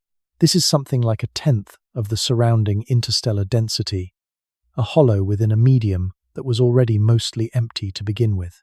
Filling that hollow is not nothing. It is a thin, scattered plasma, heated to roughly 1,000,000 degrees, hot enough that the few atoms present have had their electrons stripped away entirely, and faint enough, in any practical sense, to be almost undetectable by ordinary visible light. The Sun, along with every star near it that you might recognize on a clear night, sits inside this cavity. Has been sitting inside it, in fact, for longer than civilization has existed to wonder about it. The first hint that something like this existed went back decades before anyone could explain it. Astronomers studying the absorption of starlight by interstellar gas, the same kind of measurement Hartmann and Struve had pioneered, kept noticing that the closest stars to the Sun showed less absorption than expected, as if the gas immediately surrounding the solar system were thinner than the gas farther out. For a long time, that observation sat as a curiosity rather than a coherent explanation. Thin patches of gas exist everywhere. Finding one near the Sun did not, on its own, require any special story.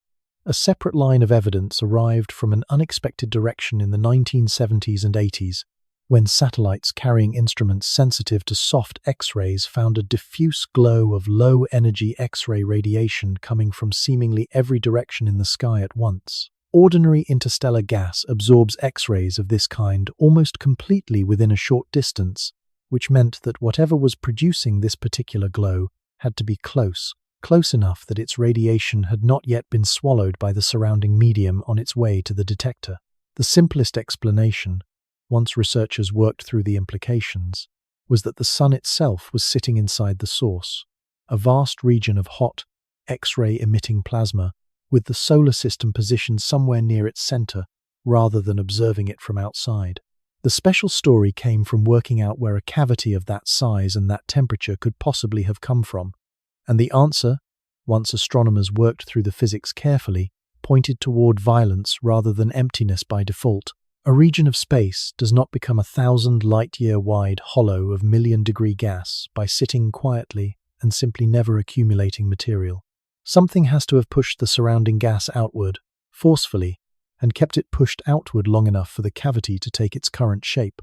The only mechanism with enough energy to do that, repeated across a long enough stretch of time, is the supernova, the explosive death of a massive star, releasing in seconds more energy than that star produced through its entire prior lifetime, shoving everything nearby outward in a shockwave that can travel for centuries before it finally loses momentum. One supernova, on its own, could not have carved out something this large. The explanation that has gained the most support, especially following a detailed three-dimensional reconstruction published in the journal Nature in January of 2022 by a team including Catherine Zucker at the Center for Astrophysics, points to a sequence. Not one explosion, but a chain of them, going off one after another over an extended period, each one expanding the cavity a little further before the next went off and pushed the boundary out again. The Zucker team's reconstruction, built using precise three-dimensional position and motion data from the European Space Agency's Gaia mission, estimated that this sequence of explosions began roughly 14 million years ago, requiring somewhere in the range of 15 to 20 individual supernovae to produce a bubble of the size and shape now observed. The Gaia data that made this reconstruction possible deserves a moment of its own attention.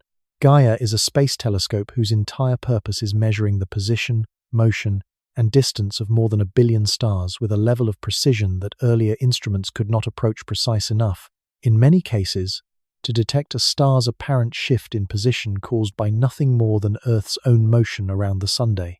Applying that precision backward in time, tracking where stars and stellar associations must have been millions of years ago, based on their current positions and velocities, is what allowed Zucker's team to reconstruct the sequence of long-vanished explosions in the first place. None of the stars that exploded still exist to be observed directly. The only trace they left is the shape of the cavity itself, and the motion of everything that was already nearby when each explosion went off. That figure is not the final word, and it is worth saying so plainly rather than presenting it as more settled than it currently is. A more recent analysis, published in 2025, revisited the same underlying data and arrived at a meaningfully different timeline, proposing that the same number of explosions, more than 20 of them, might have been compressed into a far shorter window, something closer to 4 million years rather than 14. The disagreement is not really about whether supernovae carved this cavity. Both analyses agree on that. It is about how fast they did it, and that question remains genuinely open, actively being argued over in papers published within the last year by astronomers working with the same data and reaching different conclusions about its timing. This is not a settled piece of textbook history yet. It is a live calculation still being refined. What is more settled, and considerably stranger to sit with, is the Sun's own relationship to this cavity. The Sun has not been inside the local bubble for as long as the bubble itself has existed. The bubble began forming somewhere around 14 million years ago, by the longest-standing estimate. The Sun, moving along its own orbit around the center of the galaxy, only entered this particular cavity around 5 million years ago. For roughly 9 million years, by that reckoning, the bubble existed and expanded without the Sun anywhere near it. The Sun did not create the empty space it now occupies. It drifted into a hollow that violence, long since finished, had already carved out before the Sun ever arrived. The Zucker team's reconstruction added something else, a connection that had not been firmly established before their analysis. Nearly all of the young star-forming regions within roughly 500 light-years of the Sun, places very much like the Orion Nebula, actively producing new stars right now, sit specifically along the surface of this same bubble, where its expanding edge continues to compress the surrounding gas. The supernovae that hollowed out the cavity the Sun now sits inside did not simply destroy material and leave emptiness behind. The expanding shockwave, pushing outward over millions of years, compressed gas at its leading edge, enough to trigger new rounds of star formation along that boundary. The explosions that emptied the bubble's interior are, by this account, directly responsible for seeding the star formation happening at its edges. Destruction and creation, in this particular structure, turn out to be the same expanding front, viewed from two different distances. This raises something closer to a felt question than a purely technical one, though the honest way to hold it is still through the specific facts rather than through any added commentary. The sun sits inside a structure built by explosions that finished happening before any human ancestor existed to register them. The boundary of that structure, expanding outward even now, however slowly, continues to do the same thing. It has always done: compress gas, trigger collapse, build stars, somewhere out along its edge, while the interior it left behind remains thin, hot, and quiet, home to a star and a small rocky planet that happened to drift into the aftermath millions of years after the violence itself had already ended. Independent evidence for this violent history shows up in places other than the cavity's shape alone. Researchers studying deep-sea sediment cores and lunar samples have searched for a specific radioactive isotope, iron-60, which is not produced in any meaningful quantity by ordinary processes on Earth, but is created copiously in supernova explosions. Several studies, examining material that settled slowly to the ocean floor or accumulated on the airless surface of the Moon over millions of years, have found measurable traces of this isotope dating to roughly the same window of time. The local bubble's supernova sequence is thought to have occurred a faint, radioactive fingerprint of ancient stellar explosions, preserved not in the sky but in sediment on a planet that did not yet exist in its current form when at least some of those explosions went off. If the solar system sits inside a structure this large, carved by events this old, the next reasonable question is whether anything closer, anything still actively moving, still actively measurable, something a person alive today could, in principle, have detected the changing signature of within their own lifetime is happening to it right now, rather than millions of years ago. The local bubble is a fact about where the sun happens to be sitting. It says nothing about where the sun, and everything orbiting it, is actually going, or what it might be passing through this week, this year, this exact moment. That answer required leaving the solar system entirely, and it came from two small spacecraft that had not been designed, originally, to answer it at all. Voyager 1 and Voyager 2 launched in 1977, 16 days apart, with a mission built around the outer planets, Jupiter, Saturn, and for Voyager 2, eventually Uranus and Neptune as well. The instruments on board were built for that purpose. Cameras, magnetometers, particle detectors, designed to characterize gas giants and their moons during a series of close flybys spread across the late 1970s and into the 1980s.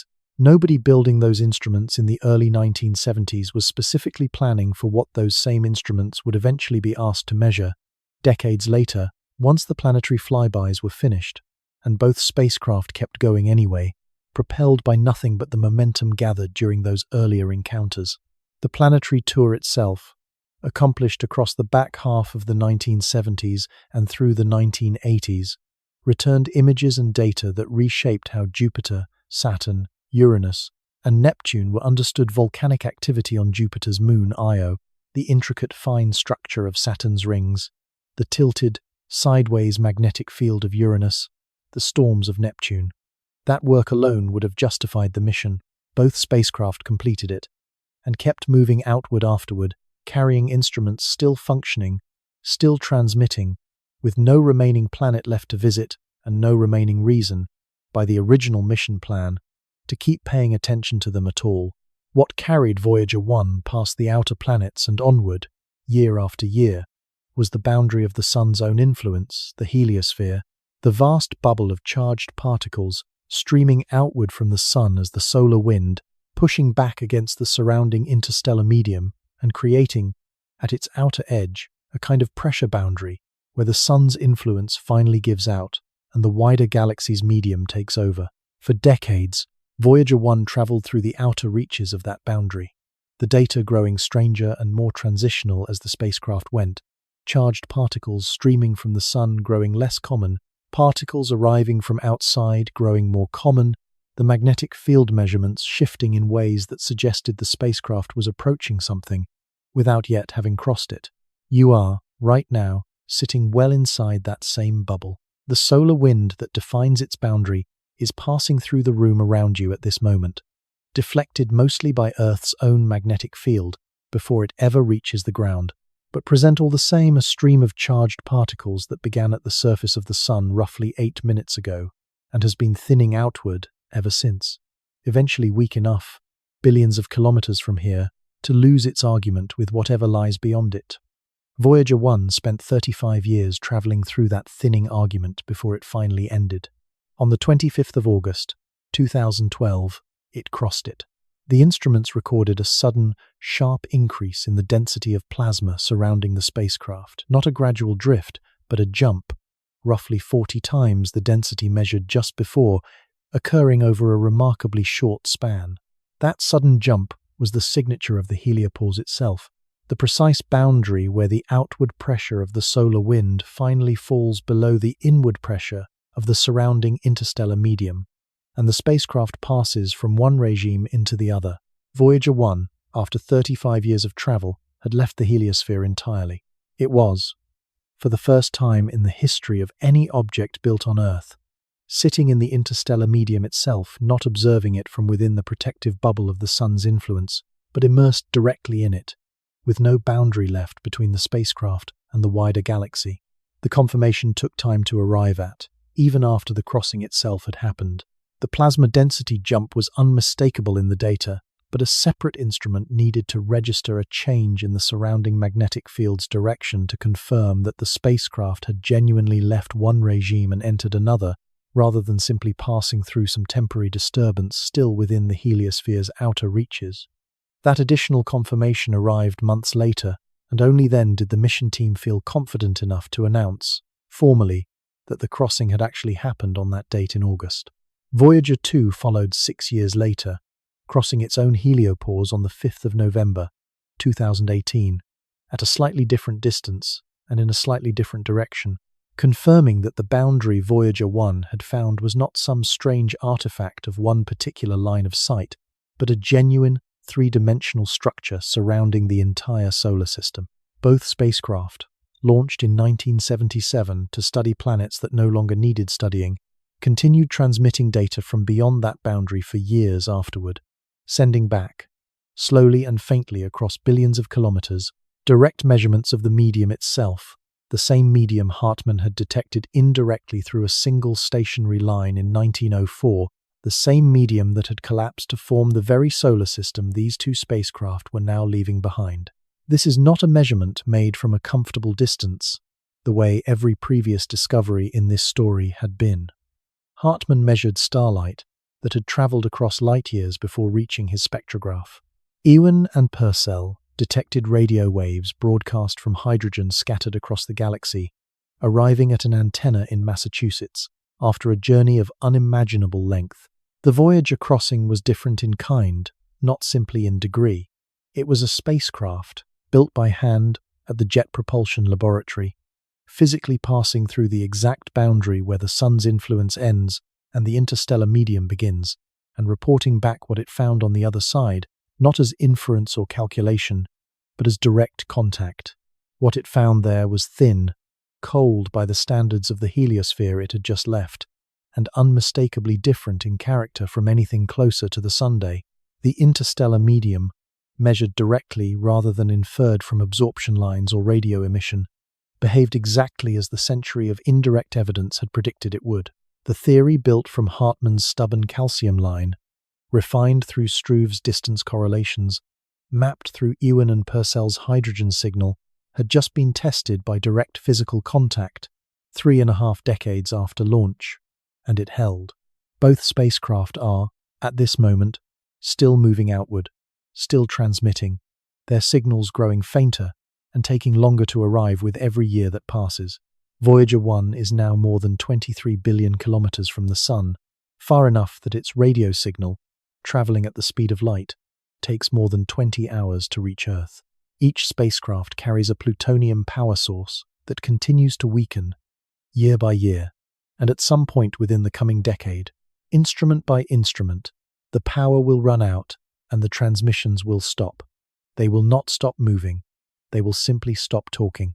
Two objects built by hand in the 1970s, carrying a record of where humanity once stood when it first looked closely enough to send something past the edge of its own star's influence, will continue drifting outward through the interstellar medium for longer than anything else either spacecraft has ever done, long after every person who worked on building them has died, long after the medium they are passing through has shifted, by its own slow drift, into something else entirely.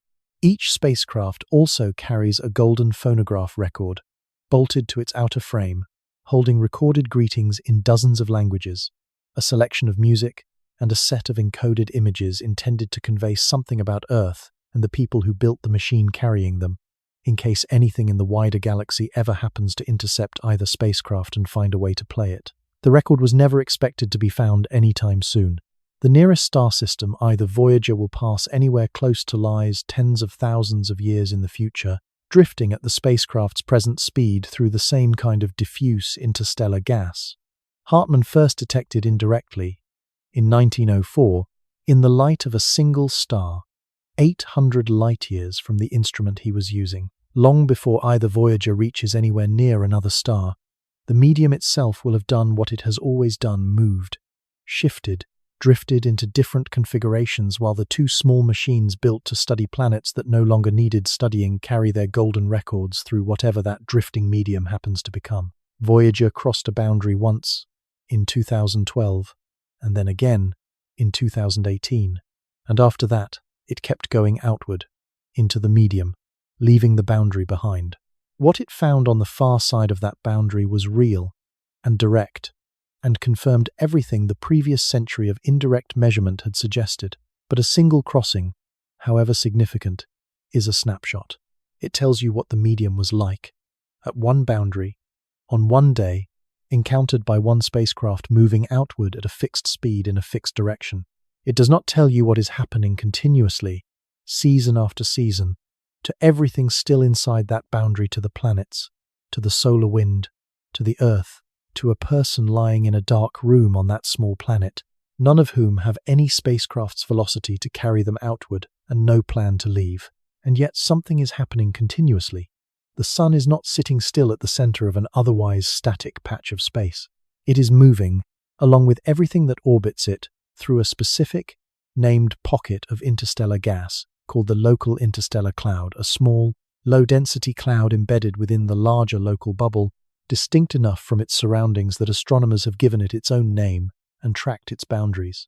The sun's motion relative to this cloud is not negligible and not symbolic. It moves through it at somewhere between 23 and 26 kilometers a second, on the order of 50,000 miles an hour, a speed that, if applied to anything human-scaled, would be almost impossible to process, and yet here describes nothing more dramatic than the ordinary, continuous drift of a star and its planets through one patch of gas among many. You are, in this moment, moving through that gas at exactly that speed. Whether or not anything about the room you are lying in suggests it, there is no sensation attached to it, no sound, no pressure against the skin, nothing the body has ever evolved a way to register. The solar system has never once been still, not for a single moment since it formed, and it is not still now, carrying you with it through a cloud of gas left over from stars that lived and died before any of this existed to notice. That motion has a direct, measurable consequence, and it is not abstract. As the solar system moves through the cloud's gas does not stand politely aside. From the perspective of anyone standing on Earth, or any instrument orbiting it, the relative motion looks exactly like wind, a steady stream of neutral atoms, mostly helium, flowing into the solar system from one particular direction in the sky, the same direction night after night, the same direction this week as last week, blowing through the space the planets occupy at the same 23 to 26 kilometers a second, that describes the sun's own motion through the cloud, simply reversed in perspective. This is not a measurement made once and then assumed to hold steady forever. The Interstellar Boundary Explorer, a spacecraft built specifically to measure this wind directly, gathered data that was compared, in a study published in the journal Science in 2013, against measurements taken by 10 other spacecraft going back to 1972 more than 4 decades of observations, using 3 different measurement techniques, all aimed at the same question: which direction is the wind coming from, and has that direction stayed constant? The answer surprised the team conducting the comparison. The wind's measured direction had shifted, over those 4 decades, by 6.8 degrees, give or take 2.4 degrees of uncertainty, a small angle by some measures, but one that should not exist at all if the cloud the sun is moving through were a uniform, unchanging body of gas. Eberhard Mobius, one of the scientists leading the analysis, described the result candidly. It was, in his word, stunning to find change occurring on a timescale this short, given that interstellar clouds are supposed to be almost incomprehensibly large, drifting and evolving over timescales of millions of years, not decades. The likeliest explanation, the team concluded, was turbulence at the edges of the cloud itself. The boundary of the local interstellar cloud is not a clean, fixed wall, but something closer to a frayed, shifting edge, and the solar system, currently positioned very near that edge, is sensitive enough to detect the fraying as it happens. You are, in this exact moment, sitting inside the consequence of that motion, not as a metaphor. The same interstellar wind that mission measured, the same atoms drifting in from the same general direction in the sky, are passing through the solar system continuously, including through the specific volume of space your own body currently occupies, deflected and reshaped somewhat by the sun's magnetic field and the solar wind on their way in, but originating, all the same, from gas that has never been part of this solar system, gas that belongs to the wider galaxy and happens, for now, to be drifting through the part of it the sun is currently passing. For now is not a casual phrase here. The sun's position relative to the local interstellar cloud is not permanent. Based on measurements of where the cloud's boundary actually lies and the sun's own trajectory through it, astronomers calculate that the sun is close enough to the cloud's edge moving in the upwind direction, against the flow rather than deeper into it, that it is expected to drift entirely clear of this particular cloud within roughly the next 3,500 years. 3,500 years is, on every scale this story has used so far, an almost absurdly short interval, shorter than the time since the pyramids at Giza were built, a span of time fully within reach of written human history, rather than requiring geological reasoning to even describe. The wind blowing through this room tonight, sourced from this specific cloud, will not still be blowing from this same cloud by the time that interval has passed. The solar system will have moved on into whatever gas lies beyond this particular pocket, and a new wind, from a new direction, will take its place. What lies on the other side of that boundary is not fully known. Some nearby regions of the local bubble appear to be even thinner and hotter than the cloud the sun currently occupies. Others may be somewhat denser. Astronomers have mapped the rough outlines of several neighboring cloudlets drifting near the local interstellar cloud, but the detailed structure waiting on the far side of the current boundary, the exact density and temperature the solar system will eventually pass into, remains an open question for now, the kind that will likely only be answered as the boundary itself draws closer over the coming centuries. There is a second kind of evidence the interstellar medium leaves behind, distinct from wind or density or temperature, and it has resisted explanation for longer than almost anything else in this entire story. Starlight passing through diffuse interstellar gas, examined closely enough, does not just show the sharp, narrow absorption lines that Hartmann and Heger found in calcium and sodium. It also shows a different kind of feature, entirely broad, smudged absorption bands, far wider than any single atomic line, scattered across the visible and near-infrared spectrum. Mary Leah Heger found 2 of these broad bands in 1919 in the same star, Zeta Persei, where she had been hunting for sharp sodium lines and noticed something else entirely sitting alongside them. She gave them little attention at the time beyond recording where they sat. It would be more than a decade before anyone took up the question of what was actually producing them. Over the following century, the catalogue of these features grew. Astronomers eventually identified more than 500 separate diffuse interstellar bands scattered across the spectrum, present in starlight passing through diffuse clouds throughout the galaxy. And for the overwhelming majority of those 500 bands, the question Heger's discovery first raised has never been answered. Nobody knows, with certainty, what specific molecule or ion is producing them. The leading suspicion, debated for decades, was that some kind of large, carbon-based molecule was responsible, something complex enough to produce broad, smeared absorption rather than the sharp, narrow lines simple atoms like calcium and sodium produce. But suspicion is not confirmation, and for most of the century since Heger's discovery, confirmation remained out of reach. The reason confirmation proves so difficult is worth sitting with for a moment, because it says something about how hard this particular kind of detective work actually is. To prove that a specific molecule is responsible for a specific absorption band, you need to know, with precision, exactly which wavelengths that molecule absorbs under conditions resembling interstellar space, extremely cold, extremely low pressure, bathed in ultraviolet radiation with nothing to shield it. Producing those exact conditions in a laboratory on Earth, for a molecule that may not even be stable outside of interstellar space, is its own significant technical challenge, separate entirely from the original astronomical puzzle. Dozens of candidate molecules were proposed across the 20th century. Almost none could be tested properly, because the laboratory conditions needed to test them had not yet been built. One single case finally broke through, and it took until 2015 to do it.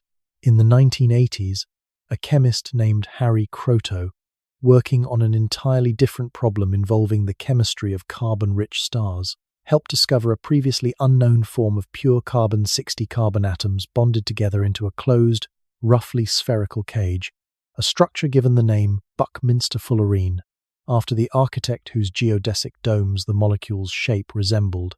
Kroto's team produced the molecule in the laboratory by vaporizing graphite with a laser and examining what condensed afterward, and the discovery earned a share of the Nobel Prize in Chemistry in 1996, recognizing both the molecule's unusual structure and the new field of carbon chemistry it opened up. Kroto, recognizing the molecule's unusual stability, a closed cage of carbon atoms with no loose ends for radiation to attack, proposed in 1987 that an ionized version of it, missing one electron, might be stable enough to survive the harsh radiation environment of interstellar space, and might therefore be a plausible candidate for one or more of the unidentified diffuse interstellar bands. The proposal was reasonable, specific, and untestable for nearly 30 years, because no laboratory had managed to produce a clean, reliable measurement of exactly what wavelengths that ionized molecule would actually absorb under conditions resembling interstellar space. That changed in 2015, when a research group led by John Mayer at the University of Basel finally obtained the missing laboratory measurement, cooling the ionized molecule down to roughly 6 degrees above absolute zero inside a specialized trap, conditions close enough to interstellar space to produce a meaningful comparison, and measuring exactly where it absorbed light. The result matched, precisely, two of the diffuse interstellar bands that had been catalogued unexplained since the early 20th century. After very close to a century of an entirely open question, one single molecule, out of an unknown number still responsible for the remaining bands, had finally been identified with certainty. It is worth sitting honestly with what that confirmation did and did not accomplish. It proved that large, complex carbon molecules really do exist, floating freely in the cold and radiation-soaked dark between stars itself, a fact nobody had managed to confirm directly before 2015. It did not explain the other 490-some bands still sitting in the catalogue, unidentified, exactly as they were before Mayer's measurement. The diffuse interstellar bands remain, on balance, mostly an open question. One answer, after a century, out of several hundred still waiting. What that single confirmed answer does establish, beyond the specific molecule involved, is something about the chemical complexity hiding inside material that earlier generations of astronomers had assumed was simple, mostly hydrogen, with a trace of calcium and sodium, and not much else worth accounting for. The interstellar medium, it turns out, has room in it for molecules built from 60 bonded carbon atoms, surviving for unknown lengths of time, drifting between stars in numbers large enough to leave a detectable signature in the light of distant stars passing through. Whatever else is producing the remaining 490 bands, the medium clearly has the chemical room to build complicated things, quietly, far from any star, with no audience and no apparent purpose beyond simply existing in the conditions that happen to be available. The search for the remaining bands has not stopped since Mayer's 2015 result. Laboratory groups around the world continue testing candidate molecules against the full catalogue, comparing measured absorption wavelengths against the unexplained list, one possible match at a time, in a process that resembles nothing so much as painstaking detective work conducted at a pace measured in years rather than days. Some candidates have been ruled out entirely once tested properly.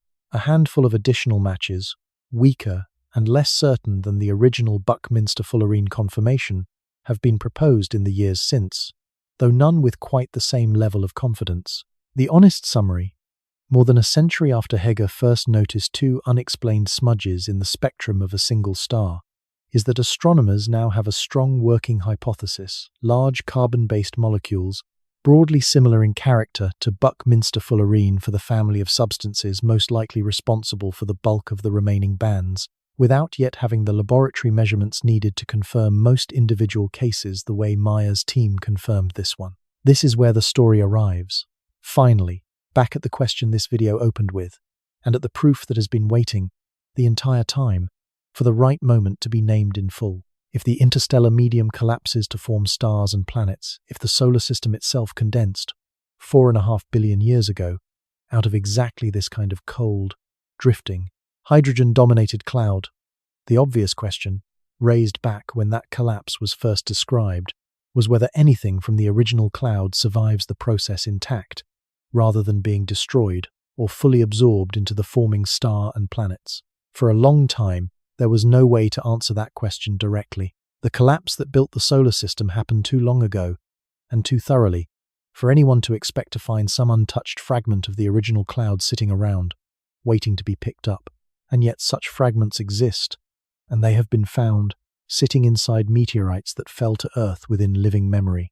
They are called pre-solar grains, and the name states the discovery plainly: grains of solid material, recovered from inside meteorites, that are older than the Sun itself. Two of the most significant examples fell to Earth in the same year, 1969, the Murchison meteorite, which landed in Australia, breaking apart over the town of the same name and scattering fragments across the surrounding farmland within hours of falling, and the Allende meteorita, which fell across northern Mexico in a much larger shower.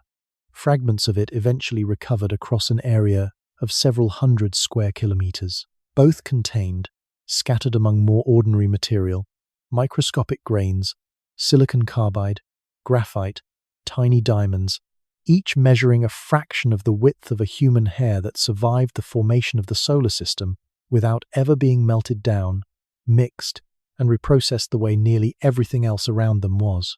Finding these grains at all required a particular kind of patient laboratory work, because they make up only a tiny fraction of the meteorite's total mass, embedded among material that formed locally within the solar system during its actual assembly. Researchers had to dissolve away the surrounding rock using a careful sequence of acids, strong enough to destroy the ordinary minerals around the grains, but gentle enough, in the right combination, to leave the grains themselves intact.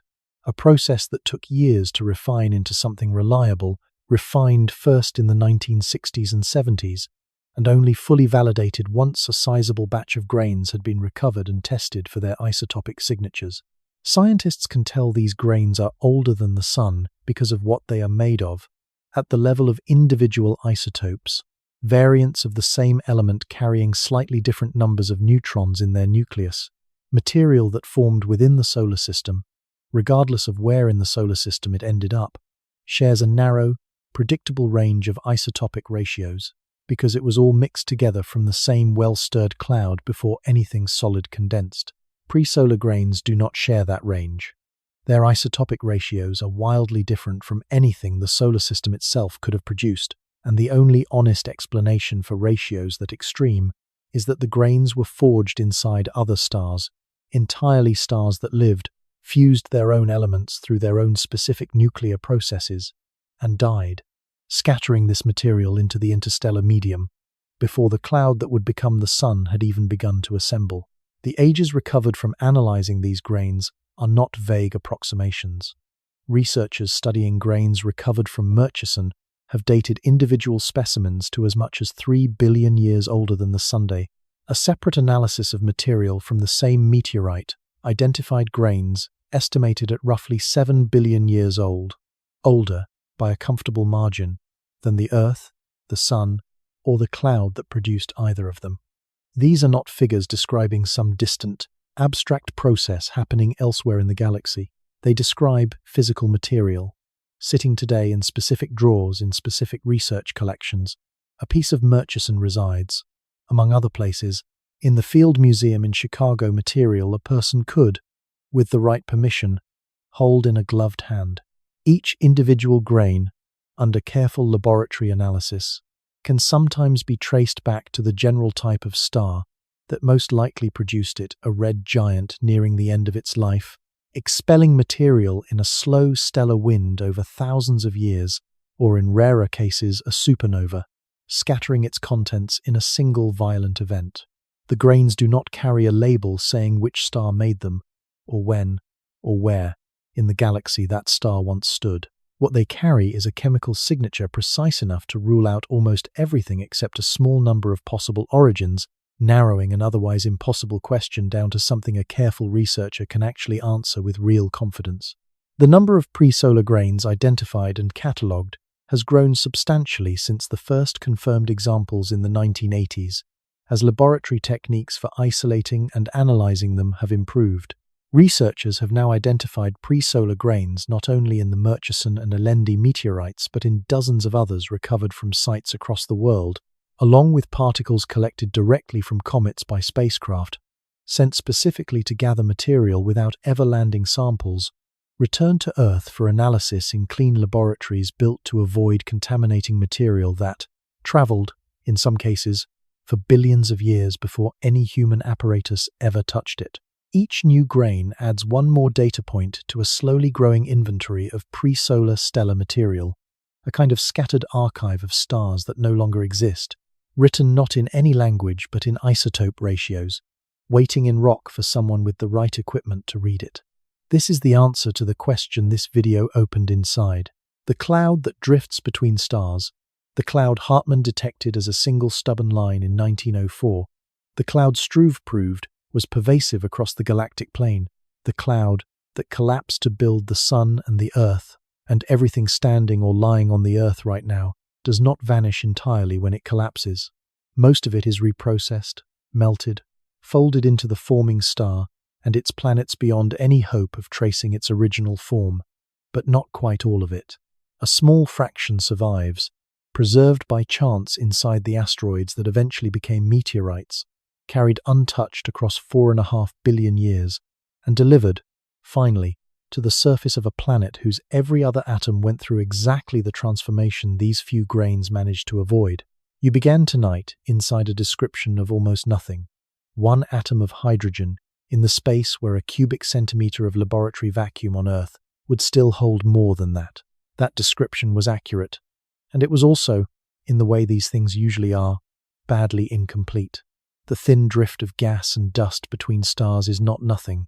It is hydrogen, mostly, with calcium and sodium scattered through it in trace amounts sharp enough to register on a spectrograph, and carbon scattered through it in forms complex enough to absorb light in ways still not fully explained, after 100 years of trying.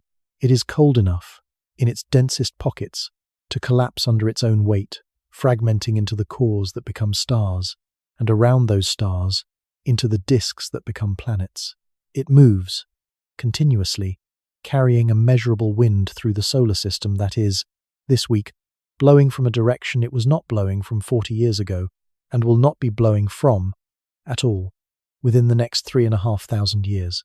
And a small fragment of it, having drifted for who knows how long before this particular solar system ever existed to interrupt its path, survived everything that built the rest of the solar system around it, and is sitting now, identifiable and dated and real, in a drawer in Chicago. Every atom in your body that is heavier than hydrogen was built inside a star that lived and died before the sun existed. That material spent some unmeasured length of time drifting as part of the interstellar medium, in conditions not so different from the ones described tonight, before gravity gathered it, along with countless other scattered fragments, into the cloud that became the solar system. You did not arrive from somewhere else, and you were not assembled from some substance unrelated to the dark, cold, drifting medium between stars. You are its most recent and most temporary arrangement. The grains in Chicago took one path through that history, surviving by chance without ever being rebuilt. You took another, fully rebuilt, fused, and reassembled across 4.5 billion years of stellar and planetary history into a shape capable, for a while, of lying in the dark and learning all of this. The wind is still out there tonight, moving through this room at the same speed it was moving through it last night, and the night before that, coming from a direction that will eventually change, on a timescale long compared to a single life, and short compared to almost everything else this story has described. Good night.